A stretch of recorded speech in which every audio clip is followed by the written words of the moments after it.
Back stage में खड़ी भीड़ में बहुत से लोग थे। वहां 7 लोगों का एक समूह था जो शायद कुछ गाने की तैयारी से आए थे। रोनी, सचिन, नेहा और ललित के पीछे 4 खूबसूरत लड़कियां हैं जिन्हें देखकर साफ कहा जा सकता था कि वो डांस करने वाली हैं। दूसरी तरफ 4 युवा लड़के हैं जो दिखने में काफी गोरे हैं। उन सभी ने पंक कॉस्ट्यूम्स पहने हुए हैं जो कि एक मजबूत रॉक स्टाइल को प्रदर्शित करती है। राहुल उन युवाओं को नहीं जानता है। अपने दोस्तों को उदास देख वो बात बदलने के लिए उन सबका ध्यान उन लड़कों की तरफ करता है। उनकी तरफ इशारा करके उनकी कॉस्ट्यूम्स की हंसी उड़ाते हुए कहता है, अरे वो देखो, उनको क्या हुआ। सभी पलटकर उन्हें देखते हैं और गुस्सा हो जाते हैं। राहुल उनकी ऐसी शक्लें देखकर हैरान हो जाता है। अरे क्या हुआ दोस्तों, मैंने तो ऐसे ही माहौल बदलने के लिए मजाक करना चाहता यार। तभी रोनी उसे बोलता है, ये आदित्य धनराज है। राहुल पूछता है, कौन आदित्य धनराज? उसका नाम बोलते बोलते ही राहुल को याद आ जाता है। अच्छा, आदित्य एक्टिंग डिपार्टमेंट वाला।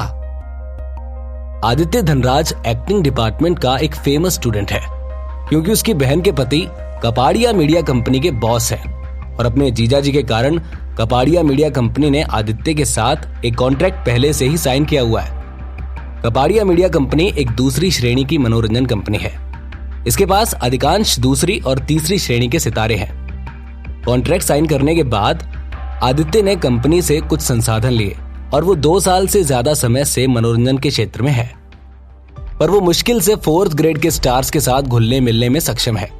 मतलब वो कुछ खास हुनरमंद नहीं है, बस अपने जीजा जी की वजह से बना हुआ है।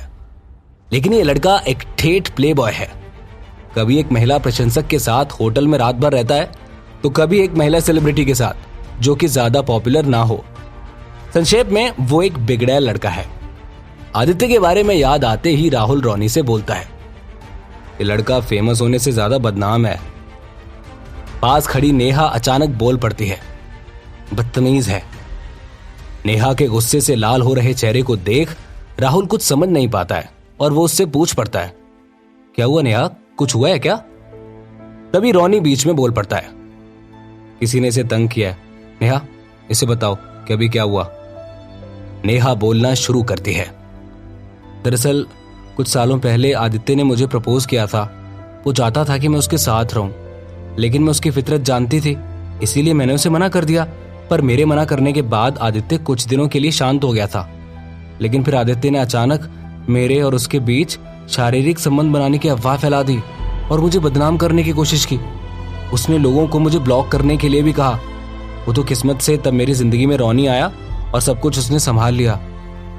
ये सब बोलते बोलते नेहा की आंखें थोड़ी सी नम हो गई थी। वो बोलना जारी रखती है, अभी जब हम सब यहाँ आने वाले थे तो मैं थोड़ा जल्दी पहुंच गई थी।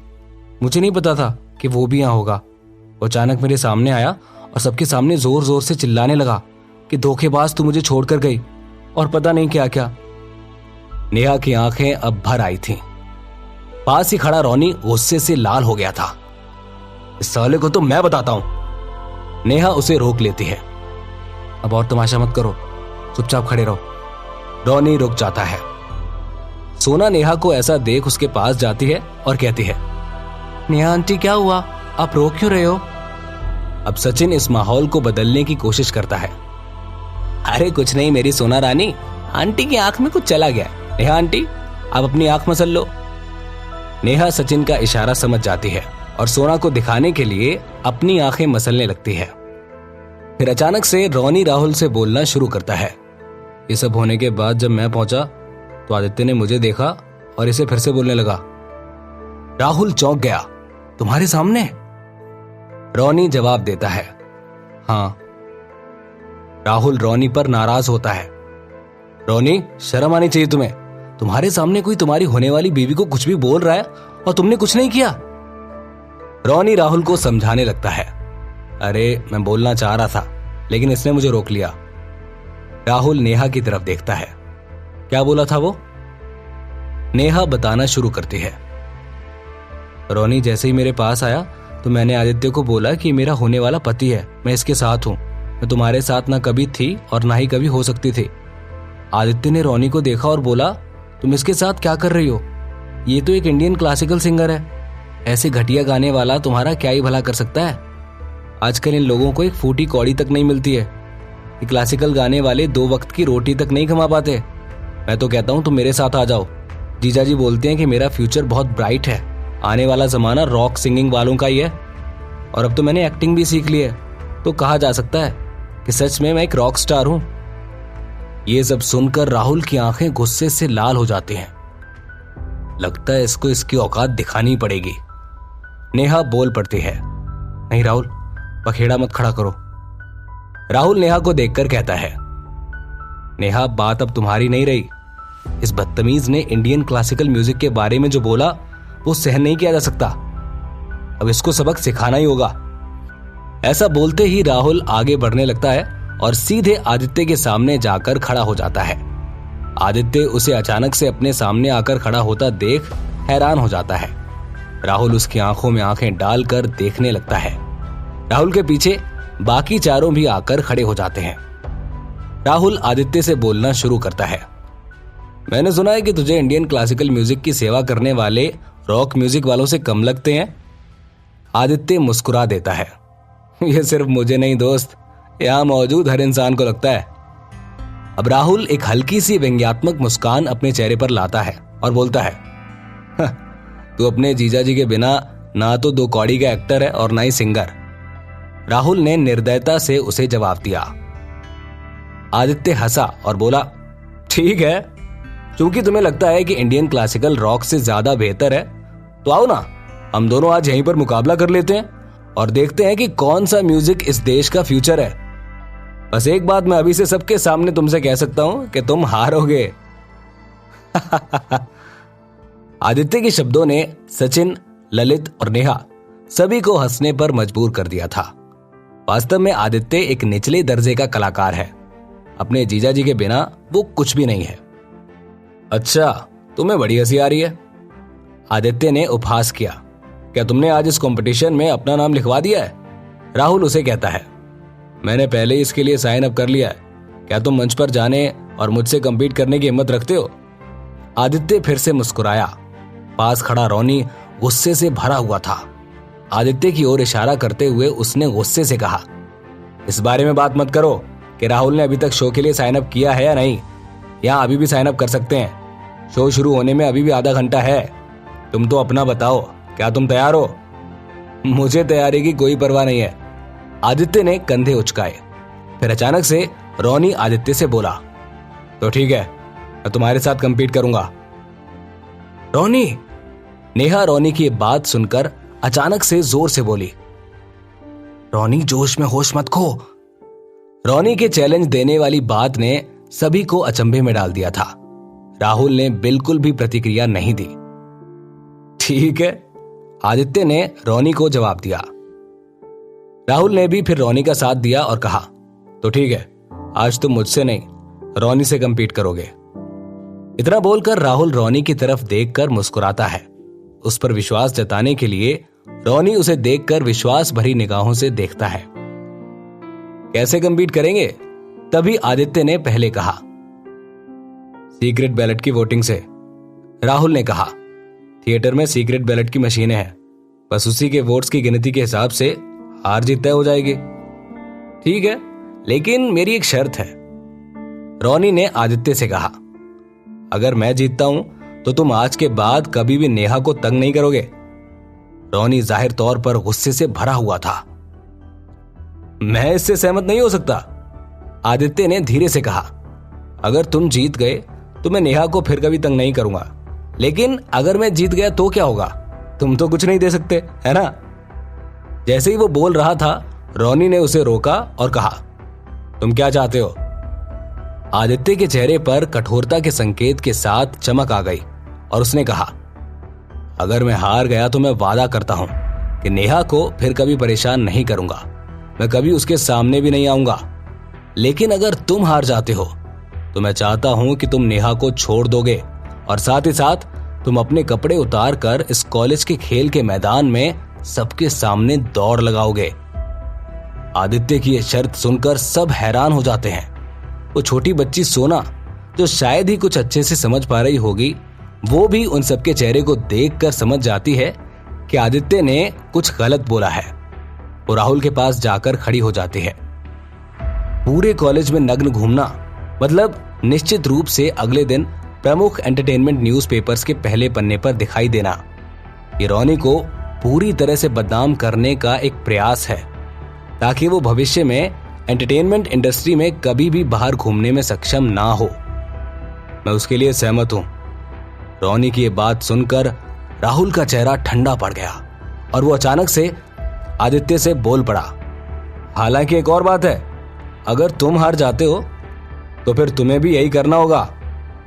आदित्य ये नहीं चाहता था, लेकिन जब उसने आसपास देखा तो उसे समझ आया कि उन सभी को बहुत से लोगों ने घेर रखा था और वो सब आदित्य की तरफ ही देख रहे थे कि वो क्या कहता है। आदित्य उन्हें देखकर थोड़ा सोचता है।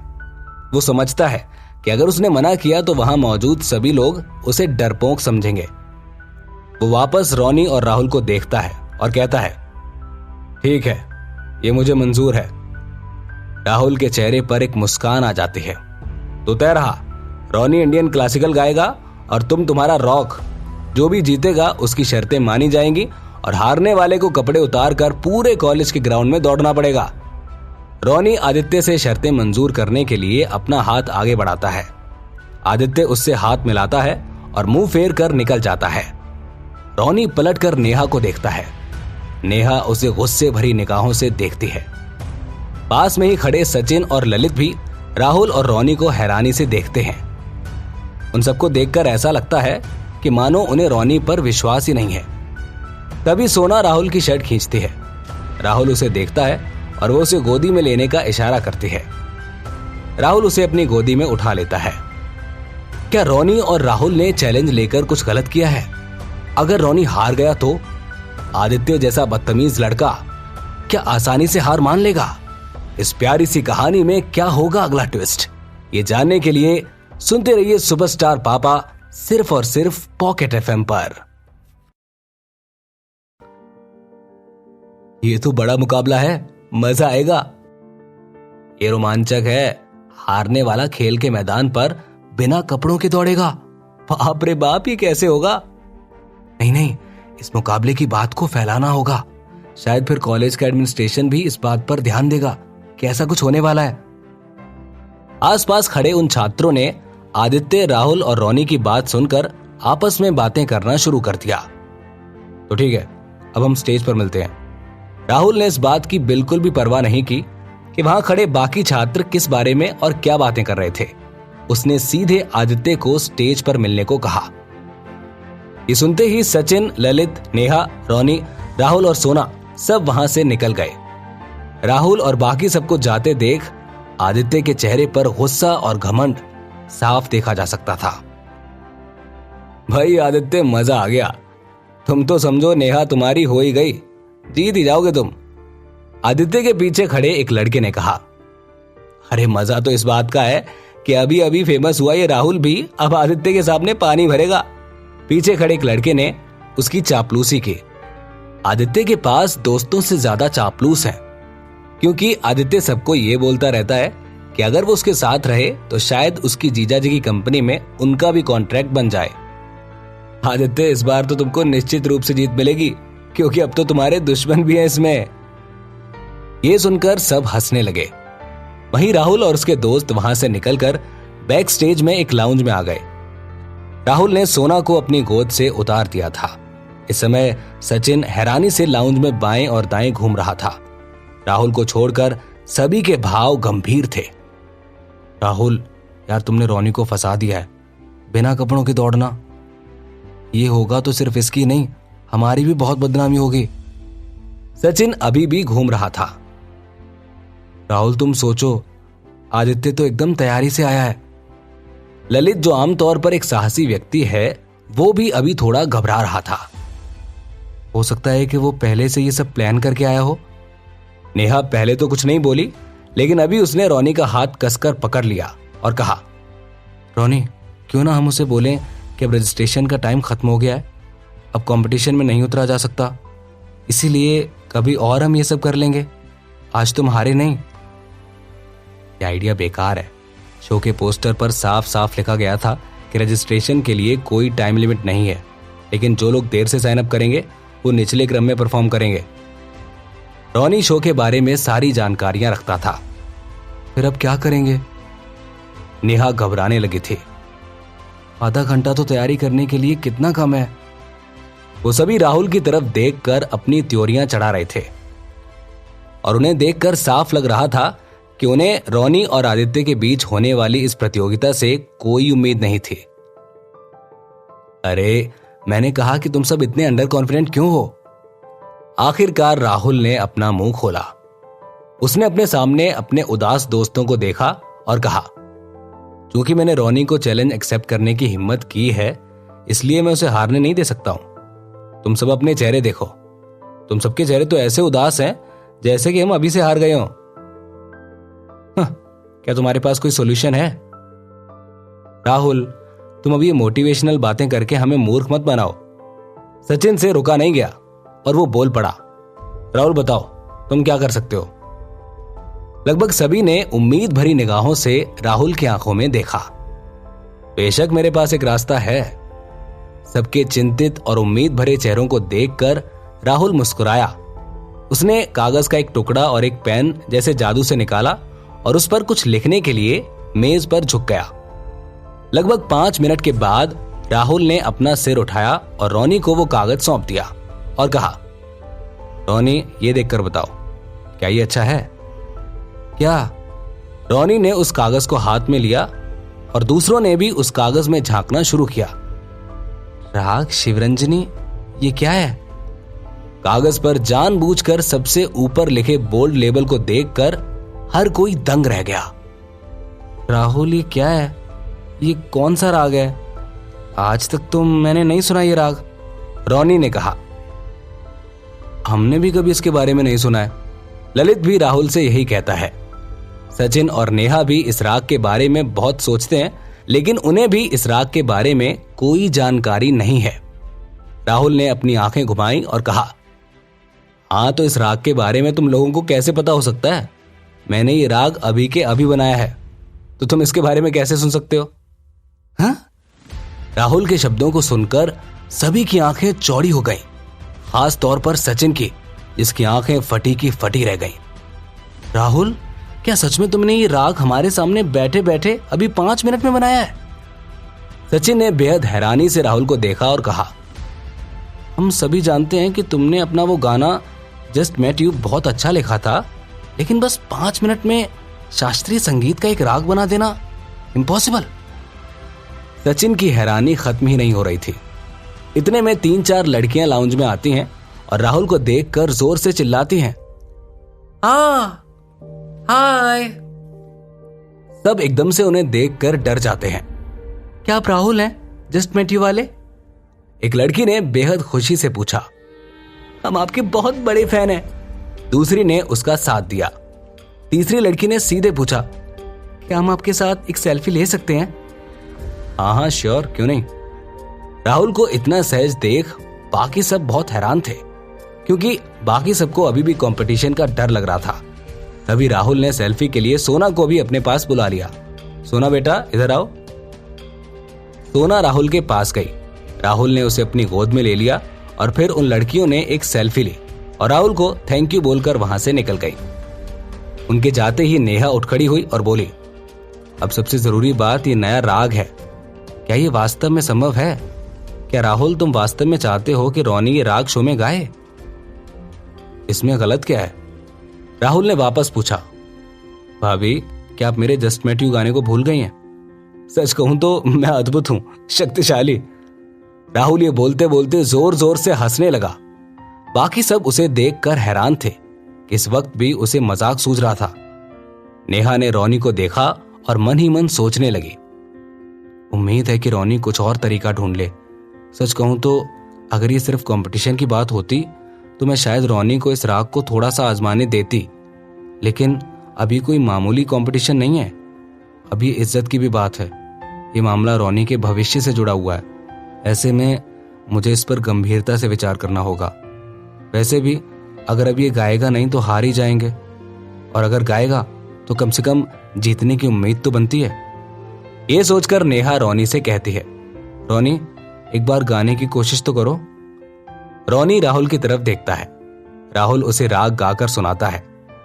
वहां मौजूद सभी लोग इतना सुंदर राग सुनकर हैरान रह जाते हैं। उन्हें यकीन ही नहीं होता कि ये राग अभी राहुल ने बनाया है। दरअसल जैसा कि स्टेरा ग्रह पर हुआ है, अभी तक यहाँ के भारत में कला में उतना काम नहीं हुआ है जितना पृथ्वी के भारत में हो चुका है।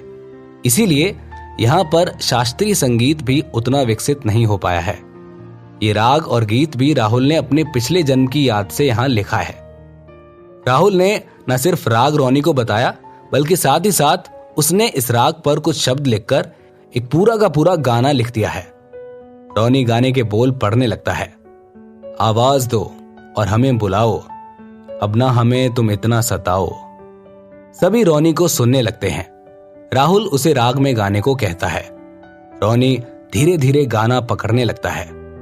भले ही वो अभी भी बहुत अच्छे से नहीं गा सका, लेकिन इस राग ने रोनी के चेहरे को झकझोर कर रख दिया। ये अच्छा है, अच्छा है, मैं यही गाना गाऊंगा, रोनी ने उत्साह से कहा। वहां मौजूद सभी लोग थोड़ी सी चिंता से बाहर आए। सचिन और ललित गाने के साथ बजने वाले इंस्ट्रूमेंट्स की व्यवस्था करने निकल गए ताकि वहां पर रोनी से उस राग की प्रैक्टिस करवाई जा सके। नए गीत के लिए रोनी ने यह निर्णय लिया कि प्राचीन वाद्य यंत्रों के साथ साथ राहुल के गिटार को भी बजाया जाएगा। उस छोटे लाउंज में 6 लोगों ने अभ्यास किया।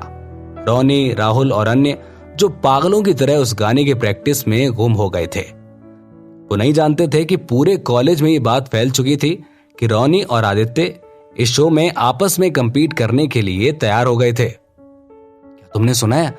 आदित्य फिर से कुछ कर रहा है और वो एक दूसरे स्टूडेंट के साथ प्रतिस्पर्धा करने जा रहा है। मैंने तो सुना है कि दोनों लोग इस बात पर भी सहमत हुए हैं कि जो भी हारेगा वो कॉलेज ग्राउंड में बिना कपड़ों के दौड़ने जाएगा। ये वास्तव में रोमांचक है। दरअसल इस बार कॉलेज के विद्यार्थियों ने इस कंपटीशन में कोई खास रुचि नहीं दिखाई थी, लेकिन जब उन्होंने आदित्य और रोनी वाली खबर सुनी तो कंपटीशन देखने के लिए वो एक के बाद एक थिएटर की ओर भागे। समय धीरे धीरे बीतता गया। शनिवार की सुबह 9 बजे लाइट की तैयारी, साउंड की तैयारी और कैमरे की तैयारी भी पूरी हो गई।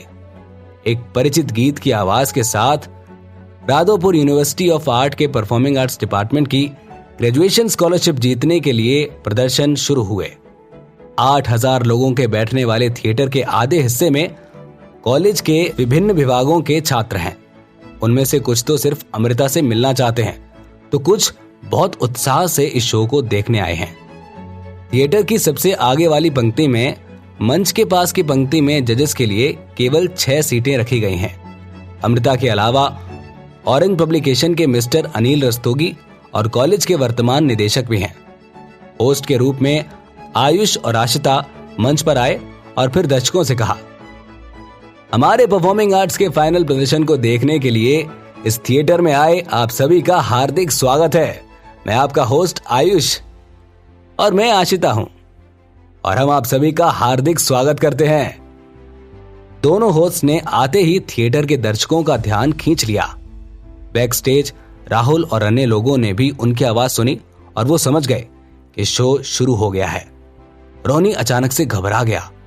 राहुल ने रोनी को देखा और रोनी से कहा, अगर इतनी अच्छी प्रैक्टिस के बाद भी तुम इस तरह से घबराओगे तो तुमसे बड़ा बेवकूफ मैंने आज तक नहीं देखा।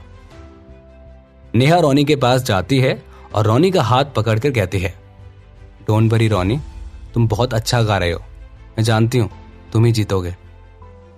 उन्हें ऐसा देख सचिन और ललित से भी रुका नहीं गया। वो दोनों भी रोनी के पास जाते हैं और उसे ऑल द बेस्ट बोलते हैं। इतने में ही सोना धीरे से रोनी के पास जाती है और उसकी शर्ट खींचती है। रोनी नीचे देखता है तो सोना का क्यूट सा चेहरा देखकर वो मुस्कुरा देता है। सोना उससे कहती है, अंकल आप बहुत अच्छा गा रहे थे, मुझे बहुत मजा आया। सोना के ये कहते ही सचिन बोल पड़ता है, हाँ, इतना मजा आया कि हम यहाँ प्रैक्टिस कर रहे थे और सोना ने इतनी देर में एक छोटी सी नींद निकाल ली। सब जोर जोर से हंसने लगते हैं। सोना सचिन को देखकर गुस्सा हो जाती है। सोना के चेहरे का क्यूट सा गुस्सा देखकर सब और हंसने लगते हैं। सचिन सोना को पकड़ने जाता है लेकिन सोना भागने लगती है। सचिन भी उसके पीछे सॉरी बोलते बोलते भागने लगता है। अरे सॉरी मेरी सोना, आई एम सॉरी। तभी राहुल रोनी के कंधे पर हाथ रखता है। रोनी अब कॉन्फिडेंस के साथ राहुल को देखता है। क्या रोनी जीत पाएगा? क्या ये नया राग जो राहुल ने अभी अभी बनाया है वो रोनी को जिता पाएगा, या फिर हार कर रोनी पूरे कॉलेज में बिना कपड़ों के दौड़ेगा? इस प्यारी सी कहानी में क्या होगा अगला ट्विस्ट, ये जानने के लिए सुनते रहिए सुपरस्टार पापा सिर्फ पॉकेट एफएम पर। अचानक से मंच के सामने जोर जोर से आवाज आने लगी। किसी के नाम के नारे लगने लगे। अब नारे स्पष्ट रूप से सुनाई दे रहे थे। अरबाज शबनम, अरबाज शबनम। एकदम से हलचल मच गई और सब आपस में बोलने लगे, जल्दी करो, जो कोई ऑटोग्राफ या सेल्फी लेना चाहता है सामने चलो, ये वास्तव में वही दोनों हैं। कुछ छात्रों को छोड़कर जो स्टेज के सामने थे, बाकी नीचे के लोग झुंड की तरह भाग गए। भारतीय फिल्म और टेलीविजन अभिनय संस्थान के स्नातक अरबाज ने कॉलेज में रहते ही ऑरेंज मीडिया के साथ एक कॉन्ट्रैक्ट साइन कर दिया था। उसने सैकड़ों फिल्म और टेलीविजन नाटकों में अभिनय किया है और कई क्लासिक भूमिकाएं निभाई हैं। 2005 में अरबाज ने घोषणा की कि वो ऑरेंज लाइट मीडिया को छोड़ देगा और अपना स्टूडियो स्थापित करेगा। उसी वर्ष उसने म्यूजिक कंपनी में भी प्रवेश किया और अपने ही नाम का अपना पहला एल्बम अरबाज जारी किया। हालांकि इस एल्बम की ज्यादा बिक्री नहीं हुई। 2007 में अरबाज, जो कि 2 साल से चुप था, उसने फिर से एक संगीत एल्बम जारी किया। स्थिति में थोड़ा सुधार हुआ, लेकिन इससे भी कोई खास फायदा नहीं हुआ। ये महसूस करते हुए कि म्यूजिक में उसे सफलता नहीं मिल रही है, अरबाज ने आखिरकार अपने संगीत के सपने को छोड़ दिया और फिल्मों और टीवी नाटकों में एक्सपर्टीज हासिल की। 2009 में उसने अमेरिका के हॉलीवुड में प्रवेश किया और सर्वश्रेष्ठ सहायक अभिनेता का ऑस्कर जीता। कुछ समय के लिए अरबाज भारत में अनगिनत युवा लड़कों और लड़कियों का आइडल बन गया था। बेशक ये सारा हंगामा देखकर राहुल दूसरों की तरह उत्साहित नहीं था। बाकी सबके विपरीत राहुल का रिएक्शन थोड़ा अजीब था। दरअसल राहुल के पिछले जीवन से समीर और यहाँ का अरबाज लगभग एक ही सांचे से बने लगते हैं। वे बिल्कुल एक जैसे ही दिखते हैं। ये सिर्फ इतना है कि अलग अलग लोगों के अलग अलग भाग्य होते हैं। पिछले जन्म का समीर एक प्रतिभाशाली संगीतकार था, जबकि यहाँ वाला अरबाज एक फिल्म और टेलीविजन सुपरस्टार। दोनों के अलग रास्ते। राहुल के साथ साथ राहुल के दोस्त भी खासा एक्साइटेड नहीं है। कारण साफ है, समय की तंगी है और काम भारी है। इन्हें अभी सिर्फ और सिर्फ रोनी के गाने पर ध्यान देना है। शो अब अपने उफान पर आने लगा था। बहुत से परफॉर्मेंस हो गए थे और बहुत से होने वाले थे। रोनी में सब इतना खो गए थे कि राहुल की परफॉर्मेंस के बारे में तो वो ध्यान ही नहीं दे रहे थे। आधे से ज्यादा समय बीत चुका था और अगले परफॉर्मेंस के लिए राहुल की बारी थी।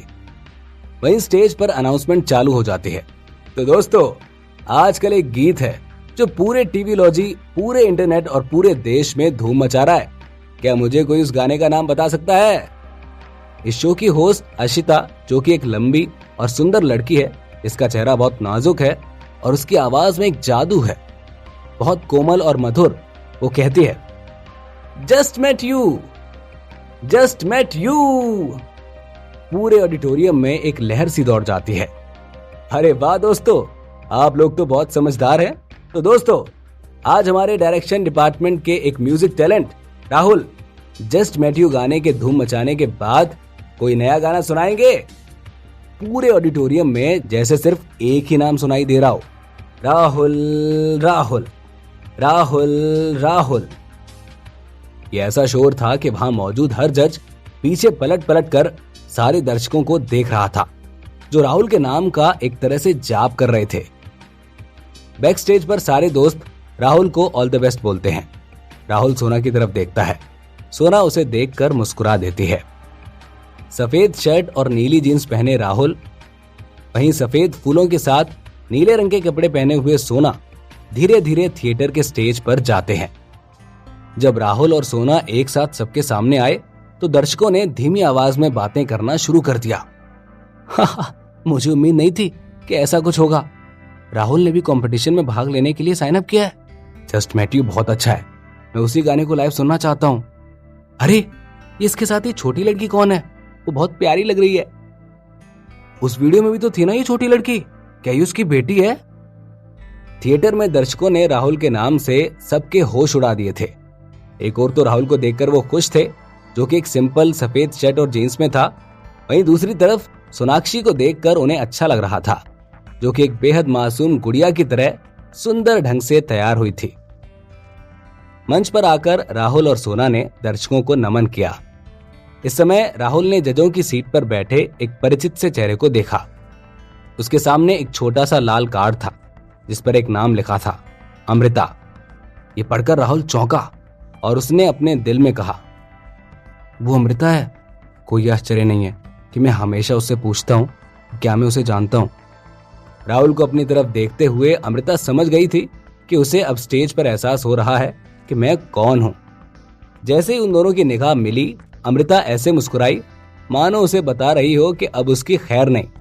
राहुल एक पल के लिए तो अवाक रह गया। वो सीधे घूमा और उसने सोना को स्टेज के बीच में रखे पियानो के सामने बैठने के लिए कहा और दर्शकों की तरफ मुड़ गया। जजेस की सीट पर एक पुराने जमाने के सफेद गाउन में एक सुडौल, सुंदर और अधेड़ उम्र की एक औरत बैठी थी, Shabnam. Shabnam just met you के कॉपीराइट खरीदना चाहती थी। भाई, ये तो वही मुलाकात रेस्टोरेंट वाला राहुल है। शबनम अरबाज के पीछे वाली सीट पर बैठ गई। वो छोटी लड़की उसकी बेटी है, लेकिन अब वो कॉपीराइट नहीं बेच सकता। इसलिए मैं केवल ये बात करने की कोशिश कर सकती हूँ कि क्या मुझे मेरे गाने के लिए परमिशन मिल सकती है। भाई, मैंने सुना है कि इसने न्यू आर्टिस्ट मीडिया कंपनी के साथ कॉन्ट्रैक्ट साइन किया है। जहां तक मैनेजर की बात है। शबनम थोड़ा हिचकिचाई। आई एम सॉरी, मुझे नहीं पता कि उसका मैनेजर कौन है। कोई बात नहीं, अरबाज ने अपना हाथ हिलाया। अगर तुम फिर से म्यूजिक इंडस्ट्री में जाना चाहती हो तो एक ही गीत की जरूरत नहीं है, आराम से अपना समय लो। दो लोगों के बीच हो रही बातचीत पर लोगों का ध्यान नहीं गया, क्योंकि सबका ध्यान स्टेज पर था। इतने सारे लोगों को सामने देख सोना स्टेज पर थोड़ा डरी हुई लग रही थी। उसने हल्के से घूमकर राहुल को देखा। राहुल ने सोना को सिर हिलाकर धीरे से हौसला दिया। सोना राहुल को देखकर मुस्कुराई और साहस से भर गई। सोना ने अपने मुंह पर पहने हुए माइक्रोफोन से उसकी अपरिपक्व आवाज से राहुल को कहा, पापा, क्या आप लिटिल स्टार गा सकते हैं? हाँ बिल्कुल। तो प्लीज एक बार गाएं ना, ताकि मैं पियानो बजाकर देख सकूं कि पियानो ठीक है या नहीं। ठीक है। Twinkle twinkle little star, how I wonder what you are. क्या आप कैसे गा रहे हैं पापा? आप आउट ऑफ ट्यून है। राहुल स्टेज पर हंसने लगा, हमेशा की तरह। बाप और बेटी के बीच की बातचीत एकदम सरल है, बिल्कुल वैसे ही जैसे वो अपने घर पर करते हैं। स्टेज पर भी वो एक बाप बेटी की तरह ही पेश आ रहे हैं, ना कि कोई प्रोफेशनल सिंगर्स की तरह। दर्शकों के चेहरे आश्चर्य और उम्मीद से भरे हुए थे। उन्होंने किसी भी परफॉर्मेंस की ऐसी शुरुआत कभी नहीं देखी थी और सब कुछ उनके लिए एकदम नया था। मेरी जिंदगी में एक शांत आदमी आया, जिसने मुझे चलना सिखाया, जिसने मुझे हंसना सिखाया, जो दिल तो रखता है खुद के पास, लेकिन धड़कन को उसने मुझ में समाया। सोना की प्यारी सी बच्ची वाली आवाज सुनाई दी, एकदम मासूम और कोमल आवाज, ऐसी आवाज जो हर किसी को छू जाए। सोना का गाना ऐसा लग रहा था मानो अभी अभी जन्मे किसी बच्चे की मधुर आवाज हो। राहुल की उंगलियां अपने गिटार पर लयबद्ध तरीके से चलती हैं और अब वो धीरे धीरे गाना शुरू करता है। मुझे भी अचानक से एक छोटा सा तोहफा मिला, जिससे मिलकर ऐसा लगा कि मैं अब तक था अकेला, इस दुनिया से अनजान, एकदम अलबेला। लेकिन जैसे ही वो छोटा सा प्यार शैतान आया, मुझे पता चला कि मैंने जीवन में अभी तक क्या नहीं पाया। ऐसा प्रेम तेरा मैं कभी भूलूंगा नहीं। अब तू कितना भी सोच ले, पर मैं तुझे जाने दे सकता नहीं। जूरी सीट पर 6 जजेस एकदम अवाक होकर सीधे बैठ गए। उन दोनों को ऐसे गाते देख सब हैरान थे। अमृता ने भी स्टेज पर पिता और बेटी को चमकती आंखों से देखा और कोई नहीं जानता था कि वो क्या सोच रही थी। सारे दर्शक एक तरह से सम्मोहित हो गए, मानो जैसे उन्होंने अपनी आवाज खो दी हो। उन्होंने अपने मन में इस गीत के बोल और धुन के बारे में सोचा और अंत में इस निष्कर्ष पर पहुंचे कि यह गीत पहले कभी नहीं सुना गया है। इसका मतलब राहुल और सोना ने एक और नया गीत बना डाला। स्टेज पर राहुल और सोना, पिता और बेटी के उस गाने से वो सभी हैरान रह गए। पिता और बेटी को मंच पर गर्मजोशी से गाते देख कई लड़कियां अपने पिता के बारे में सोचे बिना नहीं रह सकें और बचपन की कई यादें अचानक उनके सामने आ गईं। जब वो छोटी थीं तो उनके पिता भी उन्हें ऐसे ही प्यार करते थे, या यूं कहें कि जब वो छोटी थीं तब से वो उन्हें हमेशा ऐसे ही प्यार करते आए हैं। पिता का प्यार एक पहाड़ की तरह है, वो इसे कभी व्यक्त नहीं करते हैं। वो बस चुपचाप अपनी पीठ पीछे अपने बच्चे को संभालते हैं और बदले में कुछ उम्मीद भी नहीं करते हैं। एक पिता अपने बच्चों के लिए वो सब कुछ करता है जो कभी किसी को पता नहीं चलता, ऐसा बलिदान जो पर्दे के पीछे से किया जाता है। लंबे समय तक उन्होंने अपने पिता की उपेक्षा की और बड़े होने पर भी उन्होंने कभी भी अपने पिता से व्यक्तिगत रूप से नहीं कहा कि मैं तुमसे प्यार करती हूं। वो अपने पिता की कर्जदार थीं। इस समय सोना की आवाज जारी रही, पापा मैं आज आपसे कहती हूं, अगर आप ना होते तो मेरी ये दुनिया ना होती, अगर आप ना होते तो मैं ऐसी ना होती, अगर आप ना होते तो मैं ही ना होती। राहुल भी पूरी तरह गीत में डूब गया था। मेरी बच्ची, ये तो मेरा फर्ज है कि मैं तुम्हें हर चीज दे दूं। तुम जो मांगो चांद तो मैं आसमां से लड़के ला दूं, तुम जो मांगो आसमान तो मैं भगवान से भी भिड़ के ला दूं। जब राहुल ने अंतिम शब्द गाया तो स्टेज पर सारी रोशनी एक ही बार में बुझ गई और एक स्पॉटलाइट सीधे राहुल और सोना पर पड़ी, इसकी वजह से माहौल ही बदल गया और इस दृश्य ने तुरंत पूरे थिएटर को झकझोर कर रख दिया। सब चुप हो गए थे, किसी की आंखों में आंसू तो किसी की आंखों में चमक थी। कोई अपने पिता को याद कर रहा है तो कोई अभी भी गाने की धुन में खोया हुआ है। सारा ऑडिटोरियम एकदम खामोश हो चुका है। जजेस भी कहीं खोए हुए से दिख रहे हैं। राहुल और सोना गाना खत्म करके सामने की तरफ देखते हैं। कोई भी प्रतिक्रिया ना होने की वजह से वो दोनों हैरान हो जाते हैं। वो दोनों एक दूसरे की तरफ देखते हैं। सोना राहुल को ऐसे देख रही होती है मानो वो उससे पूछना चाहती है कि उससे कोई गलती तो नहीं हुई है। राहुल सोना को हैरान देख समझ जाता है कि सोना गलत सोच रही है। सोना की आंखों में आंसू आने ही वाले होते हैं। राहुल समझ जाता है कि वो रोने वाली है। राहुल स्टेज पर ही दौड़ लगाता है और लपक कर सोना को अपनी गोद में उठाकर अपने सीने से लगा लेता है। सोना रोती हुई आवाज में कहती है, पापा आई लव यू। उसके मुंह पर लगे माइक से यह आवाज पूरे ऑडिटोरियम में गूंज जाती है। तभी अचानक से अमृता से रुका नहीं जाता और वो तालियां बजाना शुरू करती है और एक एक करके पूरा ऑडिटोरियम दर्शकों की तालियों से गूंज उठता है। क्या राहुल और सोना की यह परफॉर्मेंस मुलाकात रेस्टोरेंट से भी ज्यादा बेहतर थी? आखिरकार रोनी की परफॉर्मेंस का क्या? राहुल की परफॉर्मेंस क्या आदित्य ने भी देखी है?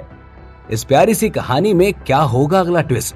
ये जानने के लिए सुनते रहिए सुपरस्टार पापा, सिर्फ और सिर्फ पॉकेट एफएम पर। पूरा थिएटर तालियों से गूंज रहा था। ऐसी तालियां जिनका शोर किसी धमाके से कम नहीं था। यही तालियां लगभग 5 मिनट तक निरंतर बजती रहीं। दर्शकों के बीच बैठा पलाश भी जोर जोर से तालियां बजा रहा था और पास ही बैठे एक अनजान लड़के को खुशी के कारण कुछ कुछ बोलता जा रहा था। ये बच्ची भी काफी फेमस है। वैसे मैं वीडियो कैमरा लाया था इन्हें शूट करने के लिए, लेकिन मुझे लगता है कि दूरी कुछ ज्यादा ही है, वीडियो अच्छे से नहीं बनता। कोई नहीं, मैं तो कॉलेज वालों से परफॉर्मेंस का वीडियो मांग लूंगा। पलाश के पास खड़ा लड़का ताली भी बजा रहा है और बिना मन से पलाश की बातें भी सुन रहा है। उसे भी समझ नहीं आ रहा है कि आदमी आखिर उससे बात क्यों कर रहा है। पलाश अपनी मस्ती में बोलना जारी रखता है, देखो मैं वैसे तो राहुल और सोनाक्षी के शो को रिकॉर्ड करना चाहता था और यहाँ से सीधे कंपनी के ऑफिस में वापस जाकर इन दोनों पर एक शॉर्ट फिल्म बनाने के लिए इसे पोस्ट प्रोडक्शन डिपार्टमेंट को सौंप देता। वैसे इस थिएटर में काफी लोग हैं, सेल फोन या वीडियो कैमरा पकड़े हुए। पलाश रुकता ही नहीं है, वो बस बोलता जाता है। तो वो लड़का उसे टोक देता है, मैं शो पर ध्यान दे दूं। पलाश का चेहरा उतर जाता है। वो उसे कुछ नहीं कहता और चुपचाप अपनी तालियां खत्म करके स्टेज की तरफ देखने लग जाता है। दरअसल पलाश इनका वीडियो इसलिए चाहता था ताकि उसे वीवो पर डालकर इनकी पॉपुलैरिटी और बढ़ाए। इस राहुल ने हमें वास्तव में चौंका दिया है। मिस्टर चंदन एक्टिंग डिपार्टमेंट के डायरेक्टर ने बाकी 7 के टीचर से कहा। मिस्टर चंदन लगभग 40 वर्ष के एक मध्यम वर्ग के व्यक्ति हैं, छोटे और मोटे। जब पुलिस अधिकारी उस बच्ची के साथ हमारे पास आए तो मैं तो इस राहुल पर भरोसा ही नहीं कर पा रहा था कि लड़का ऐसी बच्ची को संभाल पाएगा। लेकिन अब ऐसा लगता है कि जो इंसान इस तरह का गीत लिख सकता है वो एक गैर जिम्मेदार व्यक्ति नहीं हो सकता। आप लोग बहुत गलत समझ रहे थे इसे, डीन एके सिंह ने अपना सर हिलाते हुए कहा। चाहे वो उनके गाए हुए गीत को सुनकर समझा जाए या उन दोनों की आंखों को देखकर, लेकिन इस राहुल का उस छोटी लड़की के लिए बहुत गहरा प्यार है और इस छोटी लड़की को भी देखकर साफ कहा जा सकता है कि ये भी अब राहुल के बहुत करीब आ गई है और अब इसका राहुल को छोड़ पाना मुश्किल है। भविष्य में एंटरटेनमेंट इंडस्ट्री में इस लड़के के लिए एक जगह होनी चाहिए, प्रोफेसर पी सिंह सर ने कहा। सिंह सर 70 साल से अधिक उम्र के हैं। बात करते समय सिंह सर ने अमृता को देखने के लिए अपना सर घुमाया। अमृता, देखो, ऐसा नहीं सोचना कि बूढ़ा आदमी बहुत ज्यादा बोल रहा है, पर राहुल बहुत प्रतिभाशाली है। मेरा सुझाव है कि उसे म्यूजिक वीडियो का एक उम्मीदवार मान लेना चाहिए। तुम्हें एक खजाना मिल गया है, गायक गीतकार। मेरा सुझाव है कि तुम इसे अपने लिए एक गीत लिखने दो, शायद कुछ बहुत अच्छा बन जाए। अमृता के सामने अब राहुल का टैलेंट पूरा आ चुका था और उसने उसके दोनों गाने सुन लिए थे और वो भी समझ गई थी कि राहुल के हुनर की कोई तुलना नहीं की जा सकती है। वो भी उसकी तारीफ में बोलती है। जी हाँ, आप सही कह रहे हैं, अब तो 7 काम करना ही पड़ेगा। ये बोलकर अमृता मंच की ओर देखती है और राहुल को देखकर एक कोमल मुस्कान देती है। थिएटर में दर्शकों ने जजेस की भी परवाह नहीं की। उन्होंने अभी भी उत्साह से अपने हाथों की ताली नहीं रोकी। तालियां बजाते बजाते अब लोग एक ही नाम के नारे भी लगाने लगे थे, राहुल राहुल राहुल राहुल। अपने पिछले जीवन में राहुल पृथ्वी पर सफलता की ऊंचाई पर पहुंच गया था। अभी यहां खड़ा खड़ा वो यही सोच रहा था कि वो यहां भी अपना नाम बना लेगा। दर्शकों की तेज चीखें जाहिर तौर पर सोना को डरा रही थीं। उसने पहले कभी ऐसी स्थिति का सामना नहीं किया था। वो अनजाने में राहुल के पास आ गई और उसके छोटे हाथों ने उसके पिता राहुल के कपड़ों के कोने को कसकर पकड़ लिया। राहुल ने अपने नाम और तालियों की गूंज से बाहर आकर सोना की तरफ देखा तो उसे सोना के चेहरे पर डर साफ साफ दिखाई दिया। वो एक हल्की सी मुस्कान के साथ नीचे झुका और सोना को गले लगाया और फुसफुसाया, सोना बच्चा, डरो मत, पापा हमेशा आपके साथ रहेंगे। राहुल के इन शब्दों को सुनकर सोना एकदम से सहज हो गई और उसके चेहरे से डर एकदम गायब हो गया। उसने जोर से हाँ में सिर हिलाया। उसका छोटा सा क्यूट चेहरा खुशी से भर गया। उन दोनों ने दर्शकों को प्रणाम किया। राहुल और सोना ने एक दूसरे का हाथ पकड़ा, सबको सिर झुकाकर धन्यवाद कहा और मंच से चलने की तैयारी की। लेकिन दर्शकों ने राहुल को जाने नहीं दिया। वो बस चिल्लाते रहे, राहुल, हम जस्ट मेट यू सुनना चाहते हैं। स्टेज के पीछे से शो के होस्ट आयुष और रशिता मंच पर आते हैं और राहुल और सोना को जाने से रोक देते हैं। डियर राहुल, प्लीज आप रुक जाइए। राहुल और सोना वहीं रुक गए और आशिता की तरफ देखने लगे। स्टूडेंट्स, प्लीज आप लोग शांत हो जाएं। अशिता ने दर्शकों की ओर देखकर कहा, क्या आप राहुल जी की इस प्यारी सी क्यूट सी बेटी का नाम जानना चाहते हैं? अशिता वास्तव में एक बेहतरीन होस्ट है जो दर्शकों को अच्छे से संभाल लेती है। उसकी बात सुनते ही दर्शक जल्दी से शांत हो गए। अशिता ने आत्मविश्वास से मुस्कुराते हुए राहुल को देखा और पूछा, तो राहुल, क्या मैं आपकी बेटी से कुछ सवाल पूछ सकती हूँ? राहुल मुस्कुराया। अशिता ने उससे कुछ इस तरह से पूछा कि वो मना नहीं कर पाया। सोना को देखते हुए राहुल ने कहा, सोना बच्चा, अशिता दीदी आपसे जो भी सवाल पूछे आप उन्हें अच्छे से जवाब देना, ठीक है? सोना ने गंभीरता से सर हिलाया। कितनी प्यारी बच्ची है। अशिता भी माइक लेकर नीचे बैठती है और सोना से पूछती है, सुंदर प्यारी बच्ची, तुम्हारा नाम क्या है? मेरा नाम सोनाक्षी है। सोना ने बचकाने अंदाज में जवाब दिया। दीदी, आप भी बहुत खूबसूरत हो। सोना ने आशिता को ये बोलकर खुश कर दिया। अरे थैंक यू, लेकिन आपसे ज्यादा नहीं। आशिता की ये बात सुनकर सोना मुस्कुरा दी। आशिता ने पूछना जारी रखा, अच्छा सोना, क्या आप अपनी बड़ी बहन को ये बता सकती हो कि आपको ये गाना किसने सिखाया है? सोना मुस्कुराई और उसने कहा, पापा ने मुझे ये गाना गाना सिखाया। मैंने इसे 2 दिन पहले सीखा और ये तैयार हो गया। अच्छा, वैसे मैंने सुना है कि आप और आपके पिता अभी कुछ समय पहले ही मिले हैं। क्या आप दीदी को बता सकते हैं कि आपकी मम्मा कौन है? आशिता का ये सवाल सुनकर राहुल चौंक गया। उसने सोना की तरफ देखा। सोना घबराई हुई बिल्कुल नहीं लग रही थी। सोना ने कोई खास प्रतिक्रिया ना देकर आराम से एकदम साफ साफ कहा, माँ ने सोना से कहा है कि एक छोटा सा सीक्रेट है जो केवल पापा का है और दूसरों को नहीं बताया जा सकता है, लेकिन मैं अपनी बड़ी बहन को इतना बता सकती हूँ कि मेरी माँ दुनिया की सबसे खूबसूरत इंसान है। ये सुनते ही पूरे थिएटर में वापस तालियां गूंज उठी। ये बेहतरीन जवाब था। सारे ही दर्शक ये जवाब सुनकर खुश भी थे और हैरान भी कि इतनी छोटी सी बच्ची ने ऐसे कैसे समझदारी भरा जवाब दे दिया। आशिता वापस उठी और सीधे राहुल से कहा, सॉरी राहुल जी, मैं ये घोषणा करना चाहती हूँ कि मैं अब आपकी फैन नहीं हूँ, क्योंकि मैं अब आपकी बेटी सोनाक्षी की फैन हूँ।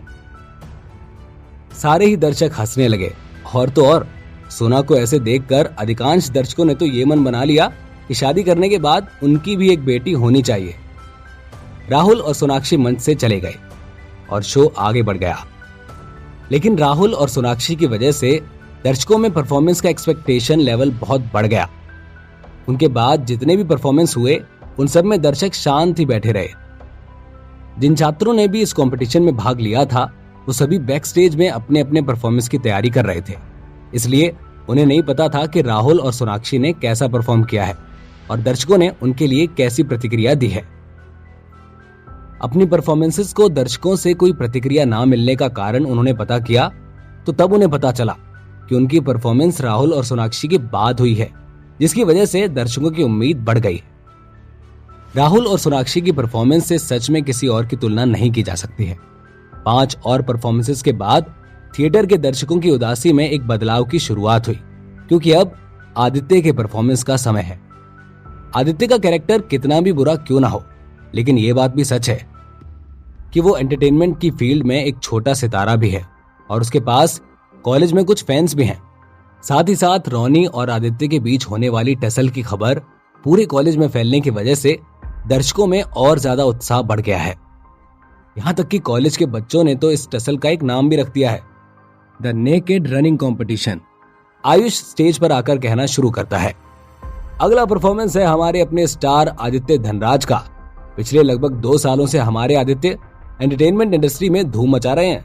आज वो हमारे लिए परफॉर्म करने के लिए एक नया सॉन्ग और अपनी एक नई टीम लेकर आए हैं और उनकी परफॉर्मेंस का नाम सुनकर ही आप सब समझ जाएंगे कि उनका परफॉर्मेंस कैसी आग लगाने वाला है।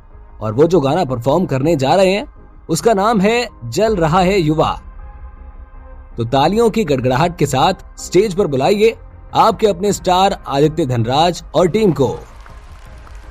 आयुष ने एक साफ सुथरा काला सूट पहना हुआ है जिससे वो 6 फीट लंबा आदमी और पतला दिख रहा है। उसके सुंदर चेहरे पर हमेशा मुस्कान रहती है। यह भी आशिता की तरह ही एकदम परफेक्ट होस्ट कहा जा सकता है। जैसे ही आयुष ने बोलना खत्म किया सारे दर्शकों ने तुरंत खुशी मनाई। इनमें ज्यादातर वो छात्र हैं जो रॉक परफॉर्मेंस देखते हैं। ये छात्र पूरी तरह से उत्साह से देख रहे हैं।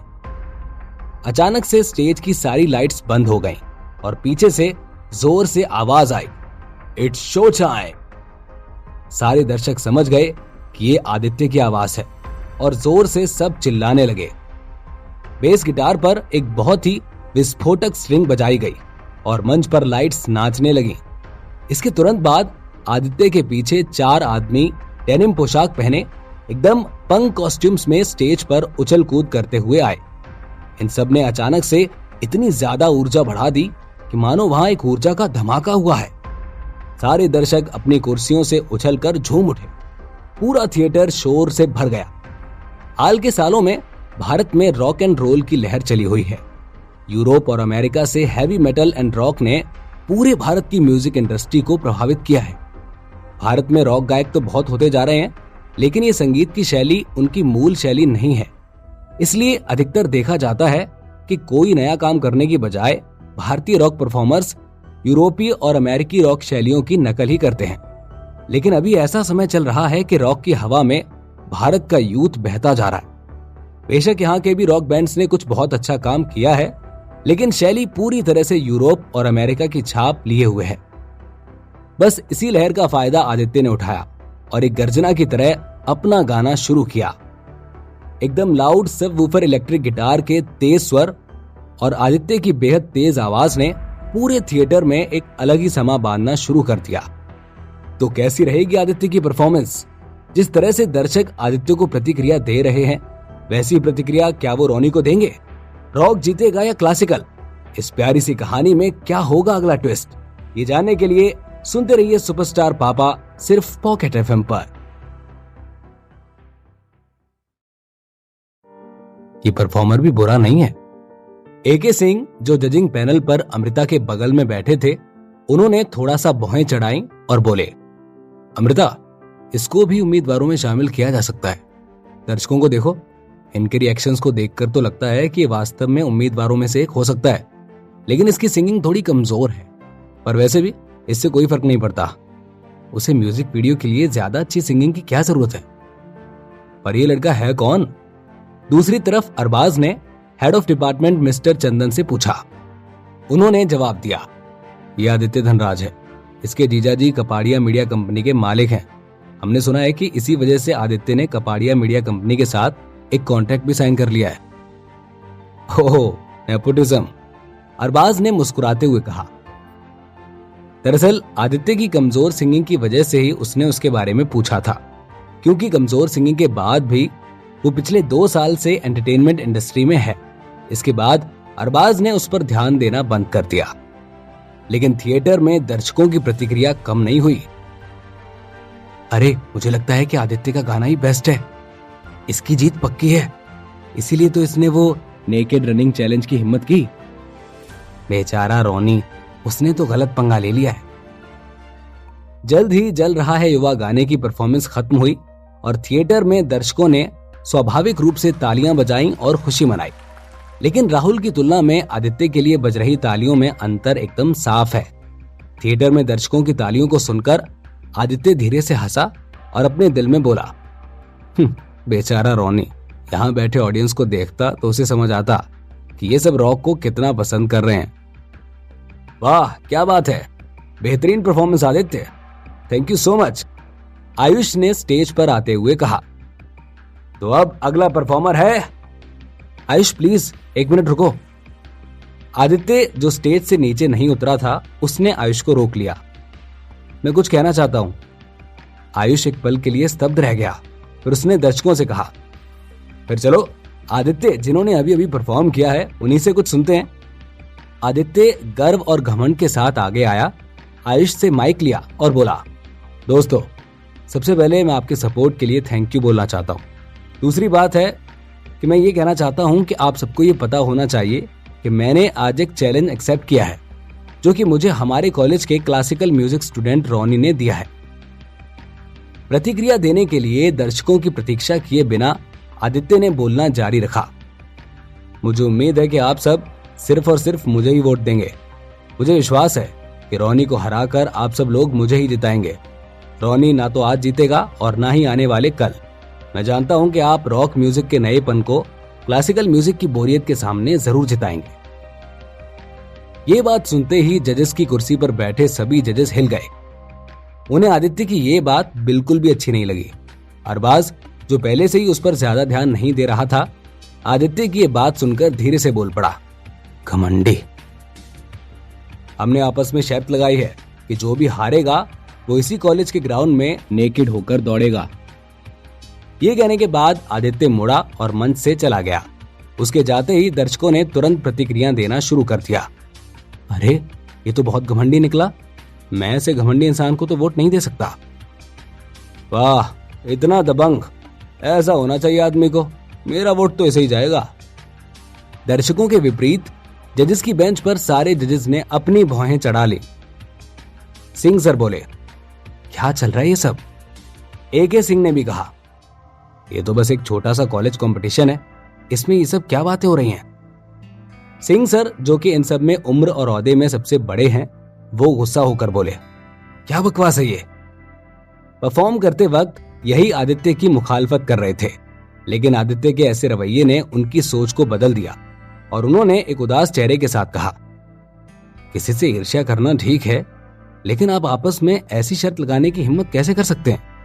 इन्हें ये सब करना है तो कॉलेज के बाहर करें, यहाँ पर कैसे कर सकते हैं? कॉलेज की कितनी बदनामी हो सकती है। ऐसे घमंड के साथ हम सबके सामने ही ऐसी बातें कर रहे हैं। इस बच्चे ने संगीत तो सीख लिया, लेकिन इसे इंसानियत सीखने की जरूरत है।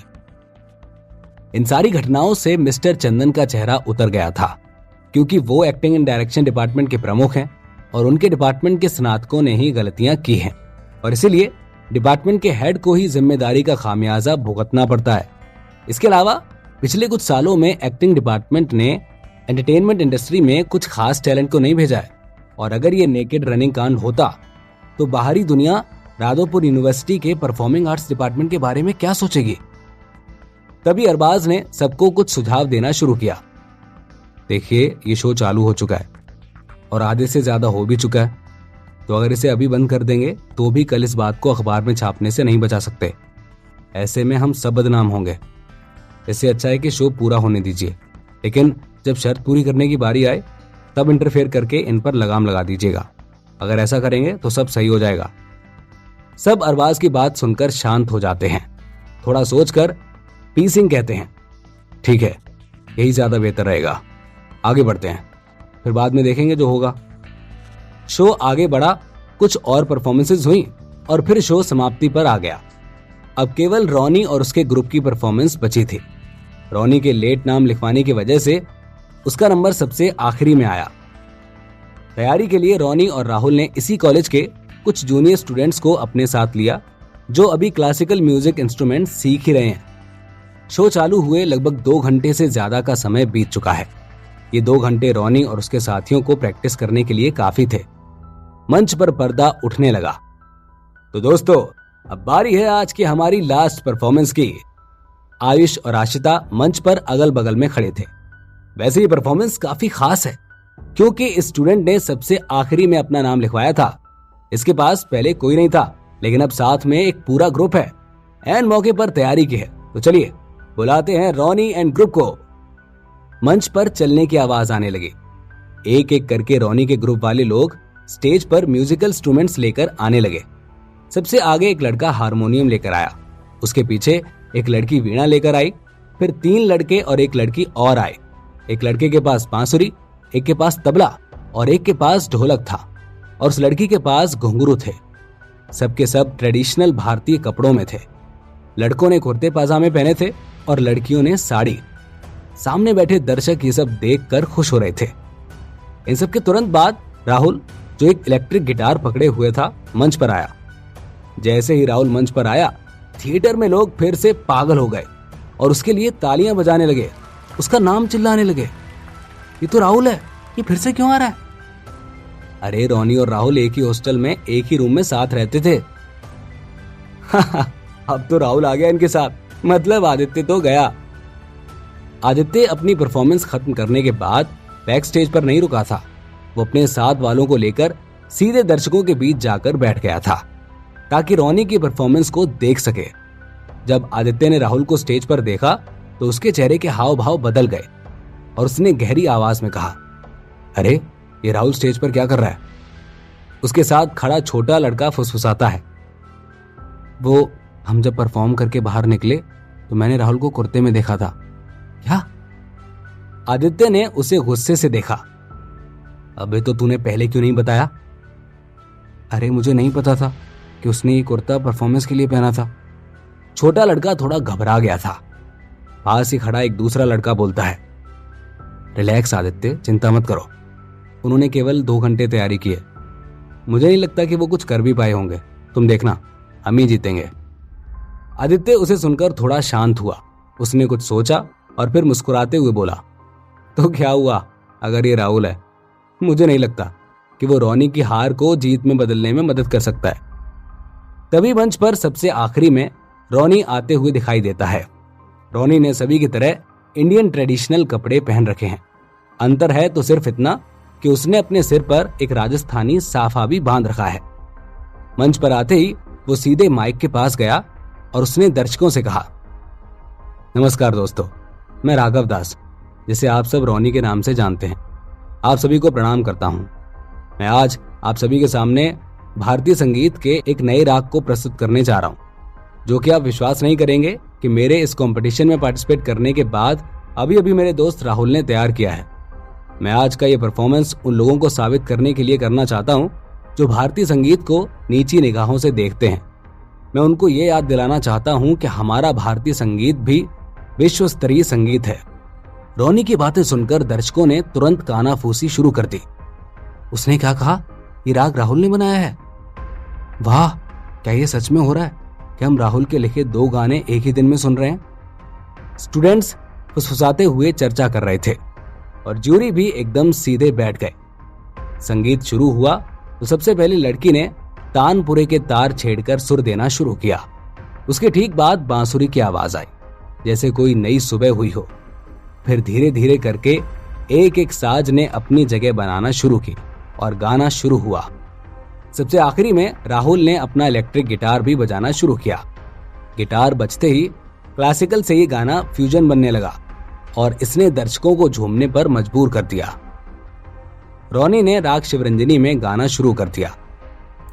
साजना तोहे निहारू में, जैसे भंवरा निहारे एक फूल, तू मिले तो सब ठीक होगा, जो ना मिले तो होगी ये मेरी एक भूल। रोनी को इस राग में गाता हुआ देख सारे जजेस हैरान रह गए।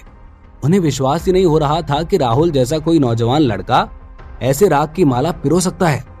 सबसे ज्यादा हैरान थे सबसे बुजुर्ग पी सिंह सर, जो कि इन सब में शास्त्रीय संगीत के सबसे बड़े जानकार थे।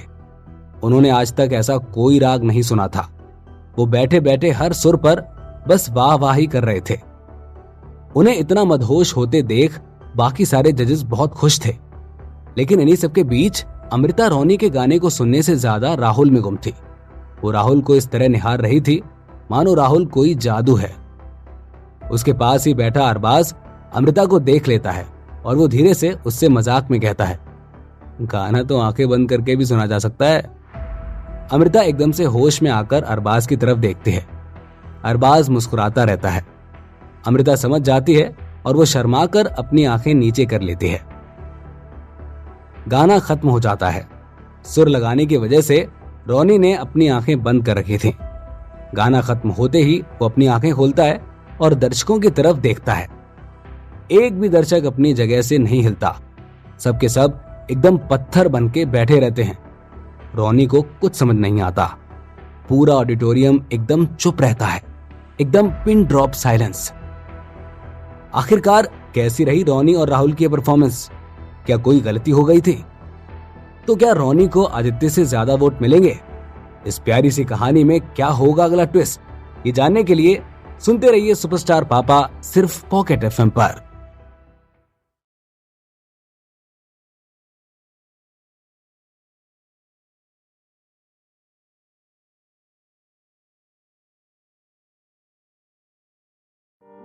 सबसे अच्छा गायक वो दोस्तों, अभी खरीदिए कोई भी कॉइन पैक और एंजॉय कीजिए एड फ्री लिसनिंग। सबसे अच्छा गायक वो होता है जो गीत को गाते हुए उस गीत में खो जाता है। राहुल इसी तरह का गायक है और रोनी भी अब ऐसा ही है। आखिरी पंक्तियां गाने के बाद रोनी अभी भी गीत में ही डूबा हुआ था और वो लंबे समय तक खुद को उससे निकालने में असमर्थ रहा। हालांकि उसने अभी जो गाना गाया उसे प्योर इंडियन क्लासिकल नहीं कहा जा सकता, क्योंकि उस गाने में गिटार का इस्तेमाल किया है। लेकिन रोनी शुद्ध इंडियन क्लासिकल भी बखूबी निभा सकता है, क्योंकि उसे ये संगीत विरासत में मिला है। उसे याद है कि जब वो बच्चा था तो अपने घर के आंगन में उसे उसके दादाजी रियाज करवाया करते थे। 4 या 5 साल की उम्र में उसके दादाजी उसे दिन भर संगीत का अभ्यास करवाते थे, चाहे कितनी भी कड़ाके की ठंड हो या गर्मी क्यों ना हो। जब उसने अपने बचपन में पहली बार स्टेज पर परफॉर्म किया था तो दर्शकों ने उसके लिए तालियां बजाई थी।